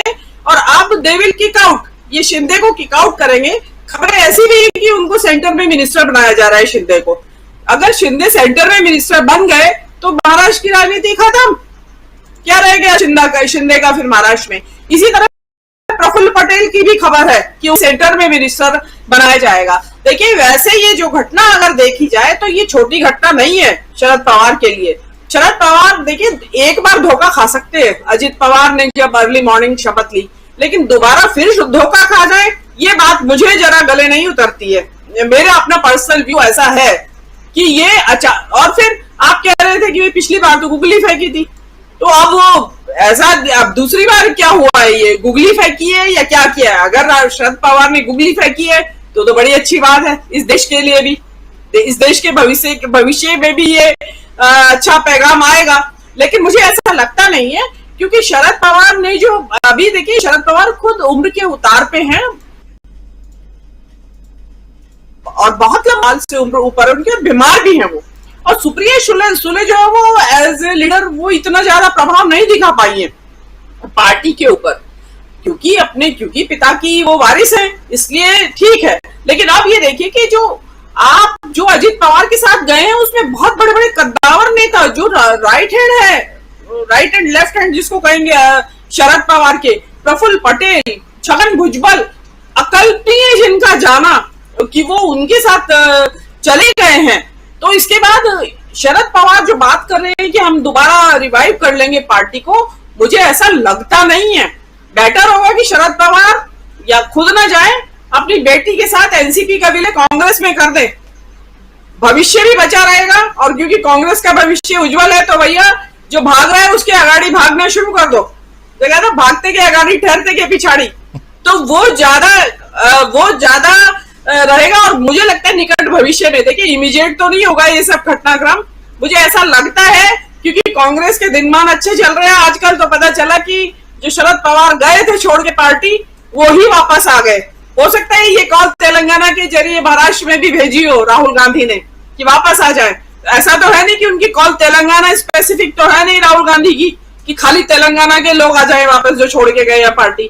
भाई ये तो कॉल तो सबके लिए है, तो दूर भी नहीं है, तेलंगाना से महाराष्ट्र की सीमाएं भी लगती है कुछ इलाके में, तो वहां से एक कॉल हो सकता है शरद पवार के लिए भी हो।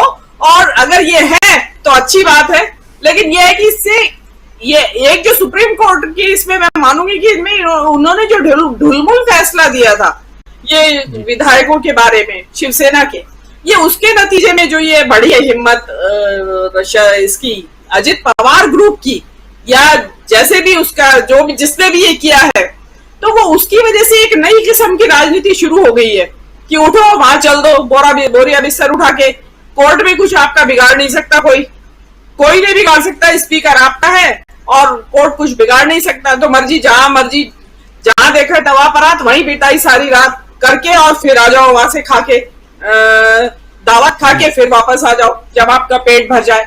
तो ये गलत राजनीति है, और जैसे कर्नाटक की जनता ने सिखाया है सबक, ऐसे महाराष्ट्र की जनता भी सिखाएगी इनको सबक। ये जो अपने जो गुट गया है, इसमें चाहे शिंदे गुट हो और चाहे ये अजित पवार का गुट हो, या जो भी है इसमें, मैं तो मानती हूँ वैसे शरद पवार का ही मास्टरमाइंड है इसमें। ये मेरी पर्सनल ओपिनियन है, मैं किसी के दबाव में या किसी के कहने से ये ओपिनियन नहीं दे रही हूँ, ये मेरी ओपिनियन है। जी राजीव, धन्यवाद। ये बहुत बड़ी बात, आप आखिरी लाइन जो कह रही हैं बहुत बड़ी बात कह रही हैं। शरद पवार का ऐसे भी शरद पवार का नाम अगर लेते हैं तो ऐसे ही चारों तरफ से राजनीति, सियासत वही दिखाई देता है, वही सुनाई देता है। तो क्या यहाँ भी कोई सियासी दांव पेच है? आने वाला वक्त बताएगा। लेकिन आज जो कुछ है सामने वो हम आप तक रख रहे हैं, और सामने यही है कि शरद पवार के ही भतीजे ने उनसे बगावत करके थाम लिया है शिंदे गुट का दामन, और वो बन गए हैं आज डिप्टी सीएम, और साथ में 8 अपने साथियों को भी लेके गए हैं। और सबसे बड़ी बात कि सारे के सारे मंत्री पद की शपथ ले लिए।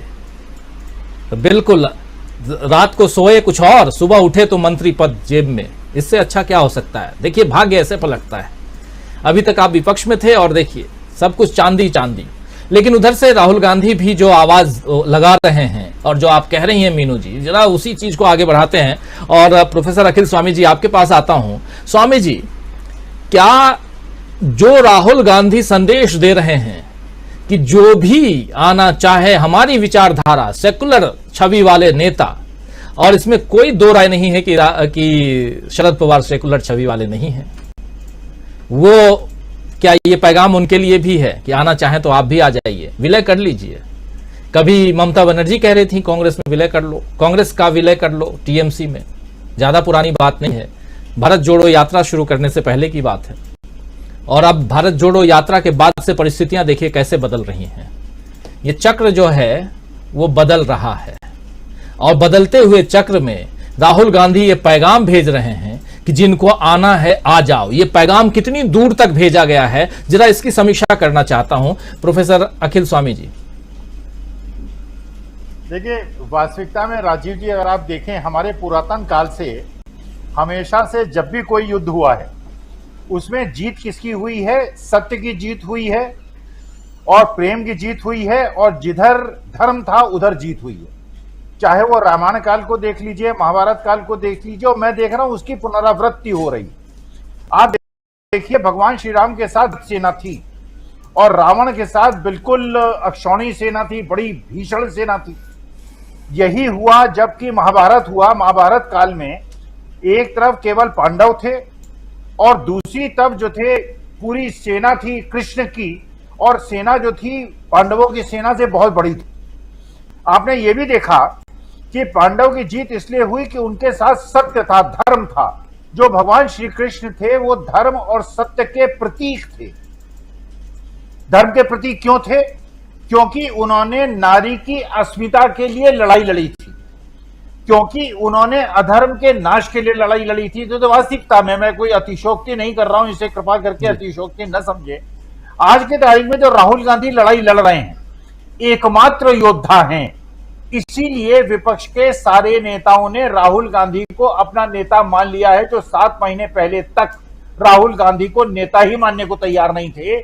उसका कारण यह है कि उस मणिपुर में जहां पे भीड़ किसी को भी घेर लेती है, राहुल गांधी को प्यार से घेरती है। तेलंगाना में जिस प्रकार से वहां पे रिसेप्शन मिल रहा है राहुल गांधी को, और जिस प्रकार की मीटिंग आप दिखा रहे हैं, इसका मतलब यह है कि धर्म जाति से ऊपर उठकर राहुल गांधी को समर्थन मिल रहा है, जो कर्नाटका में मिला और हिमाचल प्रदेश में मिला। देखिए, वास्तविकता में जो मीनू जी ने कहा, मेरी व्यक्तिगत राय है, मैं उससे बहुत ज्यादा सहमत नहीं हूं। उसका कारण यह है कि देखिए, जो राहुल गांधी का अभ्युदय हुआ है, इससे न केवल बीजेपी बल्कि अपोजिशन के भी बहुत सारे नेता परेशान हैं। ये अजीत पवार को भी दिख रहा था कि उनकी जो महत्वाकांक्षा थी, और जो ये ऐसे लोग थे जो छत्रप थे, जो समझते थे कि आगे आने वाला समय इनका होगा, उनको ये नजर आ रहा है कि अब केंद्र बिंदु बन रहे हैं राहुल गांधी। वो ऐसे बिंदु बन रहे हैं जिसको कि जनता पसंद कर रही है, जनता प्यार कर रही है। जो धनंजय जी ने कहा, वास्तविकता में देखिए, आज तक के इलेक्शन में आपने इतनी बड़ी उलटफेर देखी है। आपने 77 में देखा, आपने 80 में देखा, आपने 84 में देखा, 2004 में देखा। तो आप जो परिवर्तन देखते हैं, वो परिवर्तन क्योंकि जनता, हिंदुस्तान की जनता, जो भारत की जनता है, ये अबोध जनता नहीं है। हमारे देश के लोकतंत्र को विश्व का सबसे बड़ा लोकतंत्र इसलिए माना जाता है कि हमारे देश का जो फटहाल आदमी है, जो भूखा आदमी है, जो गरीब आदमी है, वो भी लोकतांत्रिक रूप से बहुत बुद्धिमान और बहुत समझदार है, और वो बार बार अपने मतों को परिवर्तित करता है। जिस प्रकार का मैंने पहले अपने वार्ता में आपसे कहा था, जिस क्षेत्र से मैं आता हूं, आज मैं वहां गया था, मैंने बहुत हजारों लोगों से बात की, सैकड़ों लोगों से बात की।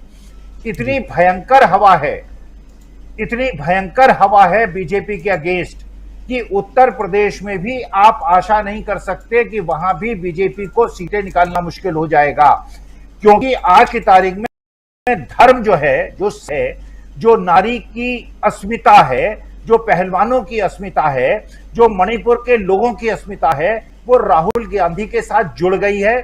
और जो भी अजीत पवार जैसे लोग, या धनंजय जैसे, वो धनंजय जो आपके मुंडे हैं, या आपके ये बाकी लोग हैं, ये सारे लोग जो इस समय केवल सत्ता के लिए अपना स्थान बदल रहे हैं, ये राजनीतिक परिवेश से अदृश्य हो जाएंगे। जितनी, अगर मैं कोई पत्रकार तो नहीं हूं, लेकिन जो मुझे समझ है स्ट्रेटेजिक मैनेजमेंट की, और जो मैं जमीन से फीडबैक लेता हूं, मुझे ऐसा लगता है कि 2024 में बिल्कुल एक तरफा लड़ाई होगी। और तेलंगाना की जनता ने यह दिखा दिया है कि जनता राहुल गांधी के साथ है, क्योंकि राहुल गांधी सत्य के साथ हैं, धर्म के साथ हैं, और सत्य और धर्म के साथ जो होगा वो जीतेगा, और जो असत्य के साथ जाएगा, अधर्म के साथ जाएगा, वो नष्ट हो जाएगा। जी, ये तो सही बात है। जो सत्य के साथ रहेगा वही, उसी की जीत होगी। आखिर में सत्य की ही जीत होती है। बिल्कुल सही कह रहे हैं। आना चाहता हूं प्रशांत जी आपके पास। प्रशांत जी, थोड़ा आपसे भी समझना चाहता हूं कि इसका कनेक्शन, राहुल गांधी के आज की सभा का कनेक्शन महाराष्ट्र से जोड़ा जा सकता है क्या? ये पैगाम राहुल गांधी ने महाराष्ट्र को भी दिया है क्या? आगे की रणनीति जो अब शरद पवार की रणनीति होगी, खासकर क्योंकि शरद पवार एक मंझे हुए खिलाड़ी हैं, सियासी रणनीति में कहीं न कहीं अब कांग्रेस के इर्द गिर्द दिखाई देगा। जब भी वो आंखें मूंद करके कुछ और सोचेंगे तो उनको कांग्रेस पार्टी दिखाई देगी। क्या कुछ लगता है आपको? और ऐसे में आज का ये जनसैलाब, जो राहुल गांधी की सभा में जो भीड़ उमड़ी है, जबरदस्त, वहां से जो खबरें आ रही हैं, हमारे जो संवाददाता वहां से जो बातें कह रहे हैं, बता रहे हैं, जबरदस्त है प्रशांत टंडन जी। उस हिसाब से भी समझना चाहता हूं, क्या ये नींद हराम हो गई है सत्ता पक्ष की?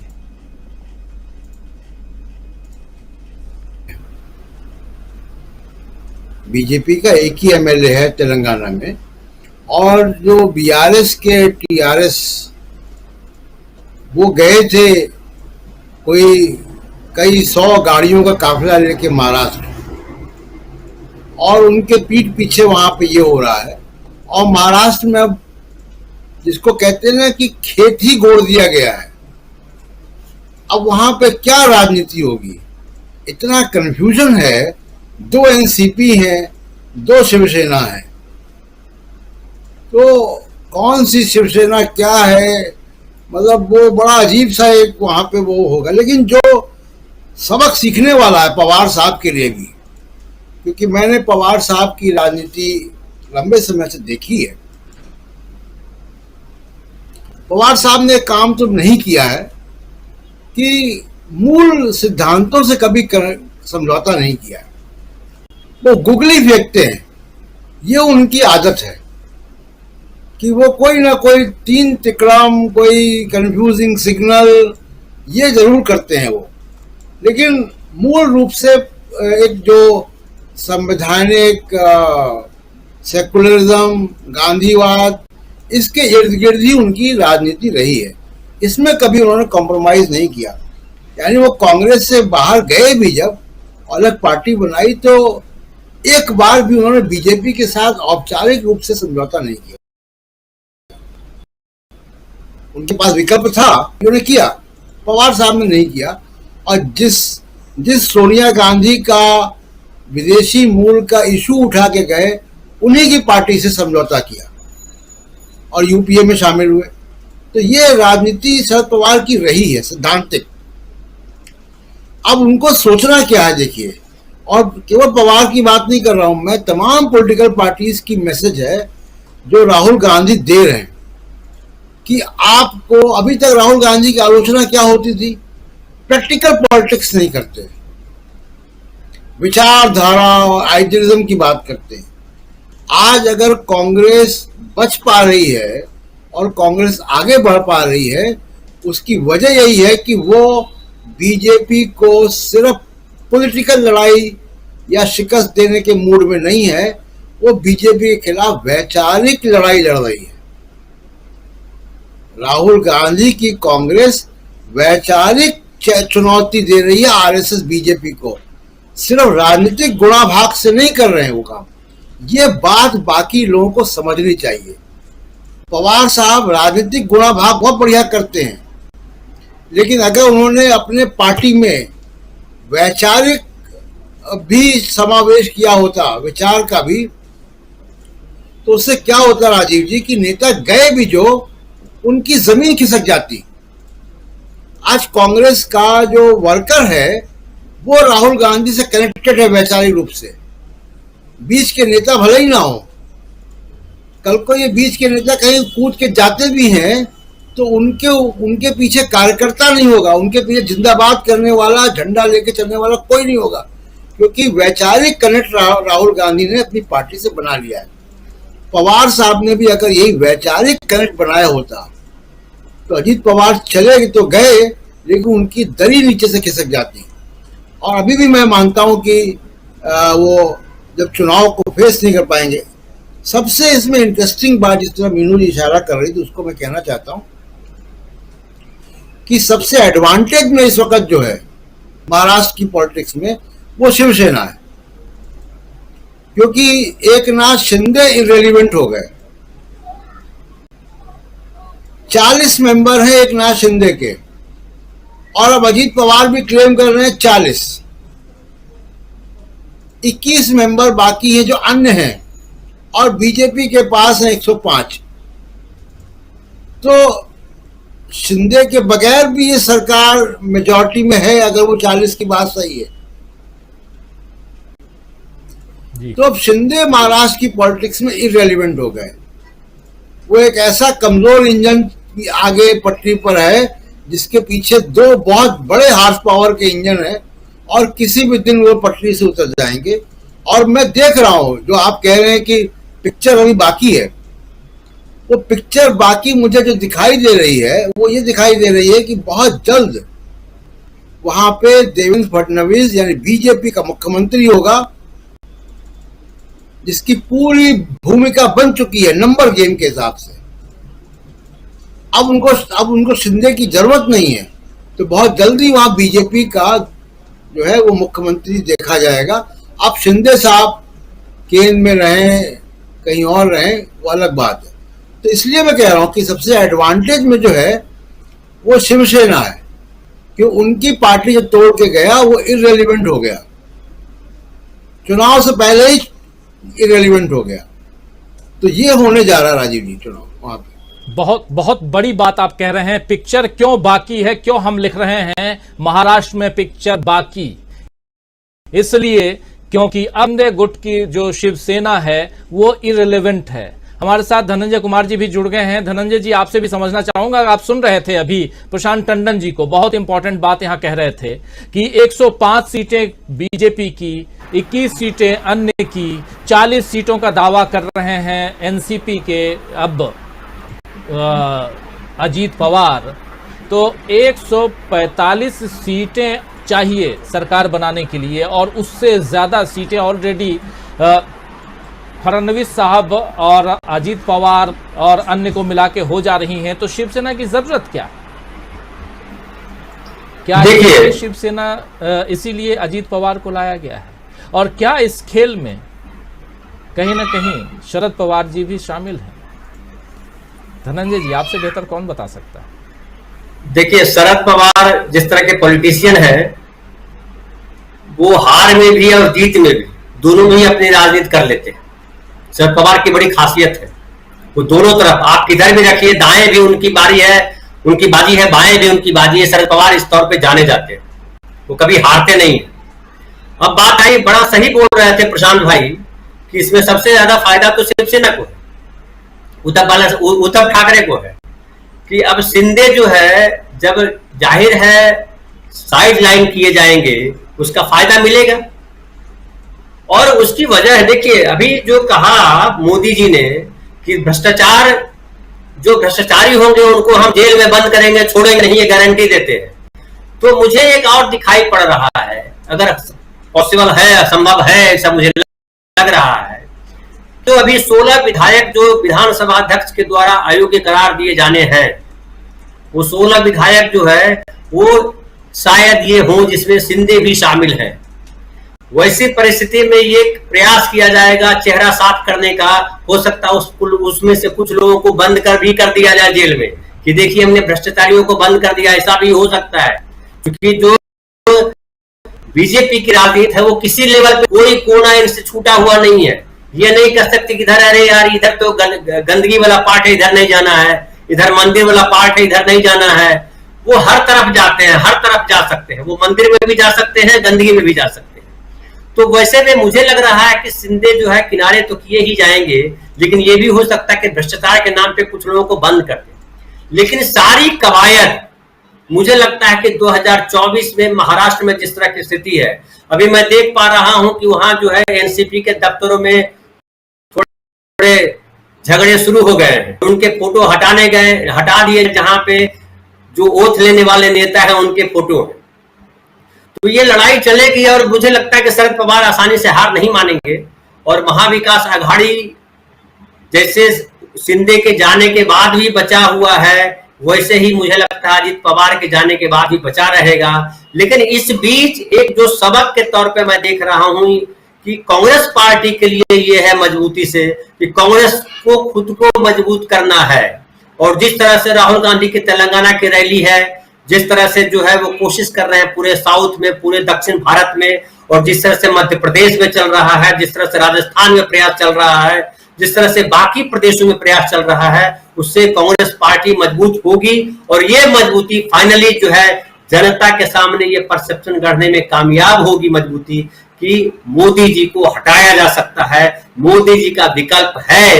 ये अगर कहते रहे 2019 में लोग कि मोदी नहीं तो कौन, तो मोदी नहीं तो कौन, अब जो राहुल गांधी जो दिखाई पड़ रहे हैं, और जिस तरह से लालू यादव ने कहा है कि आप दूल्हा बनिए, हम जो है बारात बन के चलने को तैयार हैं, बाराती बन को चलने को तैयार हैं, तो शायद कांग्रेस पार्टी विपक्ष के सामने दूल्हे के तौर पे होगी। और बाकी विपक्ष के जो लोग हैं, जो छोटे दल हैं, या जो राज्य में जो विपक्ष के दल हैं, वो शायद साथ खड़े होंगे। और एक माहौल बनेगा, और जो जनता का परसेप्शन है कि हटाया जाए इनको, तो शायद वो मजबूत होगा। और राहुल गांधी यहां मजबूती के साथ नजर भी आ रहे हैं। और आप देख भी रहे हैं कि राहुल गांधी जिस हिसाब से आगे बढ़ रहे हैं वो साफ दिखाई दे रहा है। एक बार आना चाहता हूं प्रेम कुमार जी आपके पास। प्रेम कुमार जी, यहां पर दो तीन चीजें जो हैं अब इंपॉर्टेंट आगे बढ़ते हुए दिखाई दे रही हैं। एक, उसमें राहुल गांधी और उनके इर्द गिर्द न सिर्फ कांग्रेस की राजनीति बल्कि अब विपक्ष की राजनीति भी नजर आ रही है। क्योंकि आप देखिए नीतीश कुमार राहुल गांधी की तरफ देख रहे हैं, आप देखिए लालू प्रसाद यादव राहुल गांधी की तरफ देख रहे हैं, और शरद पवार को अगर देखा जाए तो वो भी राहुल गांधी की तरफ देखते हुए नजर आ रहे हैं। कांग्रेस पार्टी तो है ही, और ऐसे दूसरे दलों के नेता भी क्या। और यहां पर एक दूसरी और भी बात है जो इंपॉर्टेंट है, जिस पर चर्चा होनी चाहिए, वो ये कि अमित शाह जी राहुल गांधी बनाम नरेंद्र मोदी करना चाहते हैं, और इसीलिए वो बार बार तीन जगह से, जम्मू कश्मीर में, बिहार के लखीसराय में और उसके बाद राजस्थान में, तीन जगह वो ये बात जनता के बीच रख करके और एक सर्वेक्षण करवा चुके हैं कि आप किसको प्रधानमंत्री देखना चाहते हैं, नरेंद्र मोदी जी को फिर से या राहुल गांधी को। ये वो सर्वे कर रहे हैं हर सभा में। इस सर्वे से बीजेपी को क्या फायदा है? यहां राहुल गांधी का नाम सामने लेने से क्या फायदा है? क्या राहुल गांधी का नाम 2019 वाले राहुल गांधी के रूप में लिया जा रहा है, या बीजेपी यहां भूल कर रही है कि राहुल गांधी 2019 वाले नहीं बल्कि 2023 वाले हैं, और यहां एक गलती कर रही है क्या बीजेपी? ये जरा आपका नजरिया समझना चाहता हूं। जी, आपने देखिए अमित शाह जी ने कर्नाटक में क्या किया था याद है ना? वो जो नंदिनी वाला जो विवाद था उन्हीं का तो खड़ा किया हुआ था, और कांग्रेस कैसे उसको कर्नाटक अस्मिता से जोड़ के गुजरात अस्मिता के खिलाफ बातों को रख के कि कैसे इंक्रोचमेंट किया जा रहा है, इस रूप में कांग्रेस ने उस मुद्दे को उठाया। तो हमने उस समय भी कई जगह कही थी ये बात, लेकिन मुझे बहुत गंभीरता से ये बात नहीं ली गई। जब मैंने कहा कि पार्टी में जो खेमेबंदी है उसमें अमित शाह वास्तव में बीजेपी को हराने में लगे हुए हैं, तो वो बात साबित हुई परिणामों में भी। जो आप देख रहे हैं बीजेपी में जो दूसरा ग्रुप था, ब्राह्मण ग्रुप, और ये सब आप कहना नहीं चाहते, मैंने इशारा भर कर दिया, बात समझ में आ गई होगी कि अमित शाह ने कर्नाटक में हराने के लिए काम किया। अब ये जो राहुल गांधी बनाम नरेंद्र मोदी कर रहे हैं ना, ये भी वही काम कर रहे हैं अमित शाह, बीजेपी का भला नहीं कर रहे हैं। क्यों? मैं आपको समझाता हूं कि मध्य प्रदेश में एक अभी सर्वे आया है सी वोटर का, बहुत चर्चा में है ये सर्वे। अब इस सर्वे में एक सवाल ये है कि नरेंद्र मोदी जी जो मध्य प्रदेश में चुनाव प्रचार कर रहे हैं, तो क्या इससे बीजेपी को फायदा मिलेगा? तो उसमें 50% से थोड़ा ज्यादा लोग बोल रहे हैं कि बीजेपी को इससे फायदा मिलेगा। सर्वे है, बहुत उछल के गोदी मीडिया दिखा रही है, लेकिन मैंने कहा इस आंकड़े को उलट कर देखो कि अब 50% के करीब ये मानने लगे हैं कि नरेंद्र मोदी के जाने से भी फायदा नहीं मिलेगा। ये का वास्तविक परिणाम। तो चीजें बदल गई हैं। अब राहुल, पहले कहा जाता था कि राहुल गांधी पप्पू हैं, उनका हमको कमजोर विपक्ष चाहिए, इसलिए राहुल गांधी को सामने रख रहे हैं, लेकिन अब फिजा बदल गई है। अब रखिए ना राहुल गांधी बनाम नरेंद्र मोदी, राहुल गांधी बनाम नरेंद्र मोदी ही मुकाबला हो और होगा। और ये काम अमित शाह कर रहे हैं। अगर कांग्रेस के नेता करते तो शायद अलग बात होती, उसकी वो अहमियत नहीं होती, लेकिन ये काम अमित शाह कर रहे हैं तो बहुत बढ़िया कर रहे हैं कांग्रेस के लिए, और बीजेपी के लिए वही कर रहे हैं जो उन्होंने कर्नाटक में किया था बीजेपी के लिए। ये स्पष्ट है मेरे ख्याल से। मैंने बात आपकी स्पष्ट कर दी है जो आपने सवाल पूछा। अब दूसरी बात, थोड़ा सा महाराष्ट्र की ओर लौटते हैं। महाराष्ट्र में देखिए, मुझे बड़ा दुख होता है जब लोग कहते हैं कि शरद पवार ने कहा ये गेम होगा, शरद पवार ने ही ऐसा किया होगा। देखिए लगभग रिवर्स है। जैसे राहुल गांधी को पप्पू बोल दिया जाए और उनको उनकी प्रतिभा को छोटा करके देखा जाए, उसी तरीके से शरद पवार को पप्पू का उल्टा एक्सट्रीम में उनको चाणक्य और इधर उधर बोल के उनके ही खिलाफ में बात बोली जाए। ये शरद पवार की तारीफ नहीं हो रही है कि शरद पवार ने ही ऐसा कर दिया होगा, ये शरद पवार के जख्म को सहलाया जा रहा है। जब शरद पवार ने साफ साफ कहा है कि जनता जो है हमको प्रफुल्ल पटेल ने धोखा दिया है, साफ साफ कहा है। अभी आप थोड़ी देर पहले कह रहे थे कि प्रफुल्ल पटेल को मंत्री बनाया जा सकता है, इसी पैनल में बात हो रही थी, मैं भूल रहा हूं, हमारे पैनलिस्ट साथी कह रहे थे। प्रफुल्ल पटेल उड्डयन मंत्री के रूप में जाने जाते हैं, है ना, और ज्योतिरादित्य सिंधिया हैं उड्डयन मंत्री। अब देखिए कनेक्शन, ज्योतिरादित्य सिंधिया का मध्य प्रदेश में क्या बुरा हाल है, उनकी तो उनके भी लोगों को टिकट तो नहीं ही दिए जाएंगे, अब उनका मंत्री पद भी वापस होगा। अब वो इधर एमपी का चुनाव में उनकी जरूरत खत्म और उनका मंत्री पद गया, तो कौन आएगा?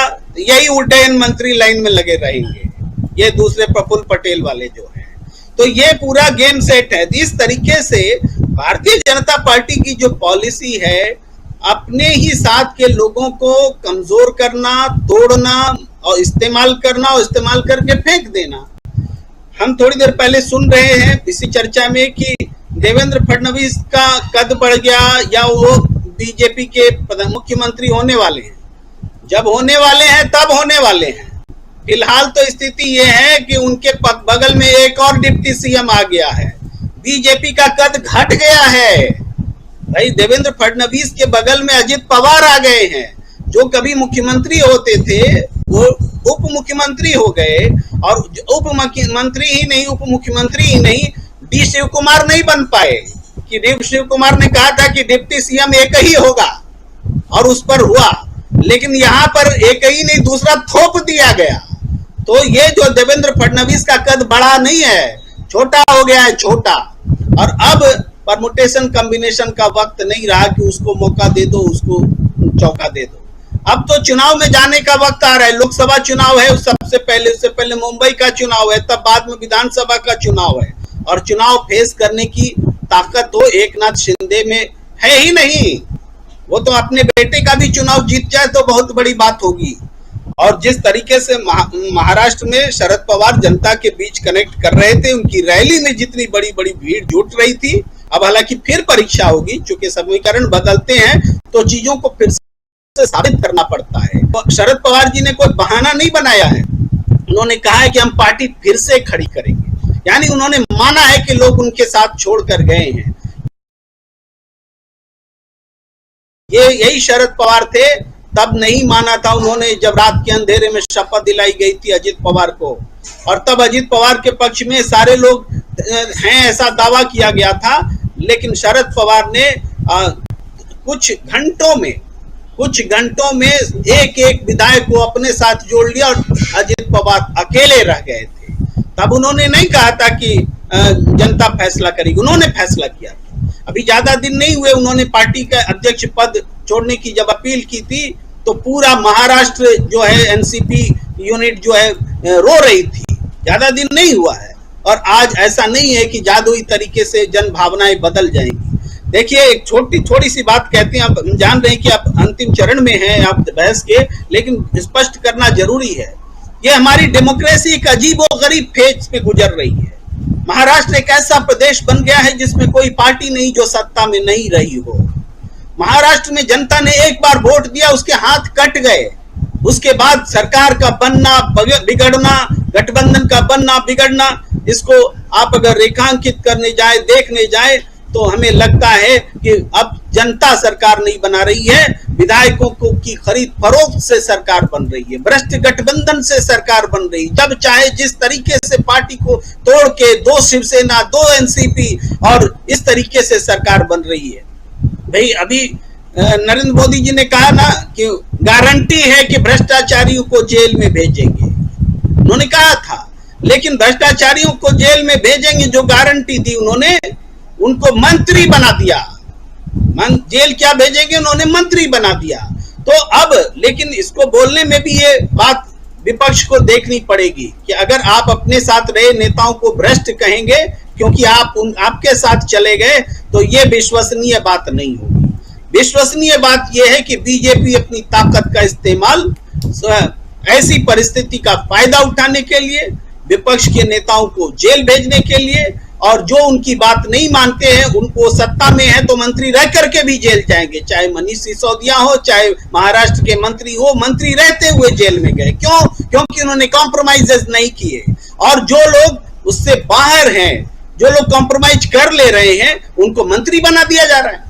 यानी मंत्री अगर आप हैं तो आपको जेल भेजा जा सकता है, और आप मंत्री नहीं हैं तो आपको मंत्री बनाया जा सकता है। पॉइंट वही है करप्शन, पॉइंट वही, रास्ता वही है सीबीआई ईडी, और तरीका है राजनीति का दोहन, अब आपदा में अवसर। तो इस राजनीति को खोलकर जनता के सामने रखने में मुझे लगता है कि शरद पवार सक्षम व्यक्ति है।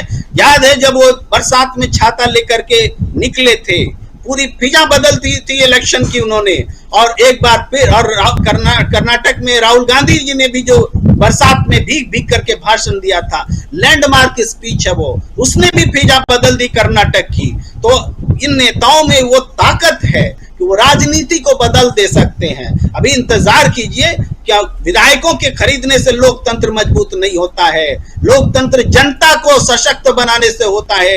अब इसी चीज का चुनाव होना है। आपने सरकार बना ली है, आपने ताकत का प्रदर्शन कर दिया है, आपने दूसरी पार्टी को तोड़ दिया है, लेकिन जनता का फैसला आना बाकी है। जी, जनता का फैसला आना बाकी है, लेकिन चीख चीख के जोर जोर से प्रधानमंत्री नरेंद्र मोदी कहते हैं सारे भ्रष्टाचारी जेल में होंगे। और ये जो कुनबा है, यानी कि विपक्षी गठबंधन, 21 दलों का गठबंधन, और ये 21 लाख करोड़ रुपए के भ्रष्टाचार करके बैठे हुए हैं, सबको जेल की सलाखों में। ये दावा अमित शाह भी करते हैं कि जो भ्रष्टाचारी थे उनको जेल की सलाखों में मोदी जी ने पहुंचा दिया। ये अब आपको सोचना है, वो सारे नाम ले आइए सामने। 9 साल में किनके ऊपर एफआईआर दर्ज हुई, और वो एफआईआर मतलब कि भ्रष्टाचार के नाम पर पिछले 9 साल में आप जरा खोजिएगा दोस्तों, और आप भी हमारे पैनलिस्ट साथियों, आप लोग भी खोजिएगा कि पिछले 9 साल में बीजेपी की सरकार ने किन किन भ्रष्टाचारियों के ऊपर एफआईआर दर्ज करवा करके उनको सजा सुनवा दी। शायद एक भी ना मिले, दावे के साथ कह रहा हूं। तो ये है। हां, लेकिन एक काम जरूर हुआ है कि जो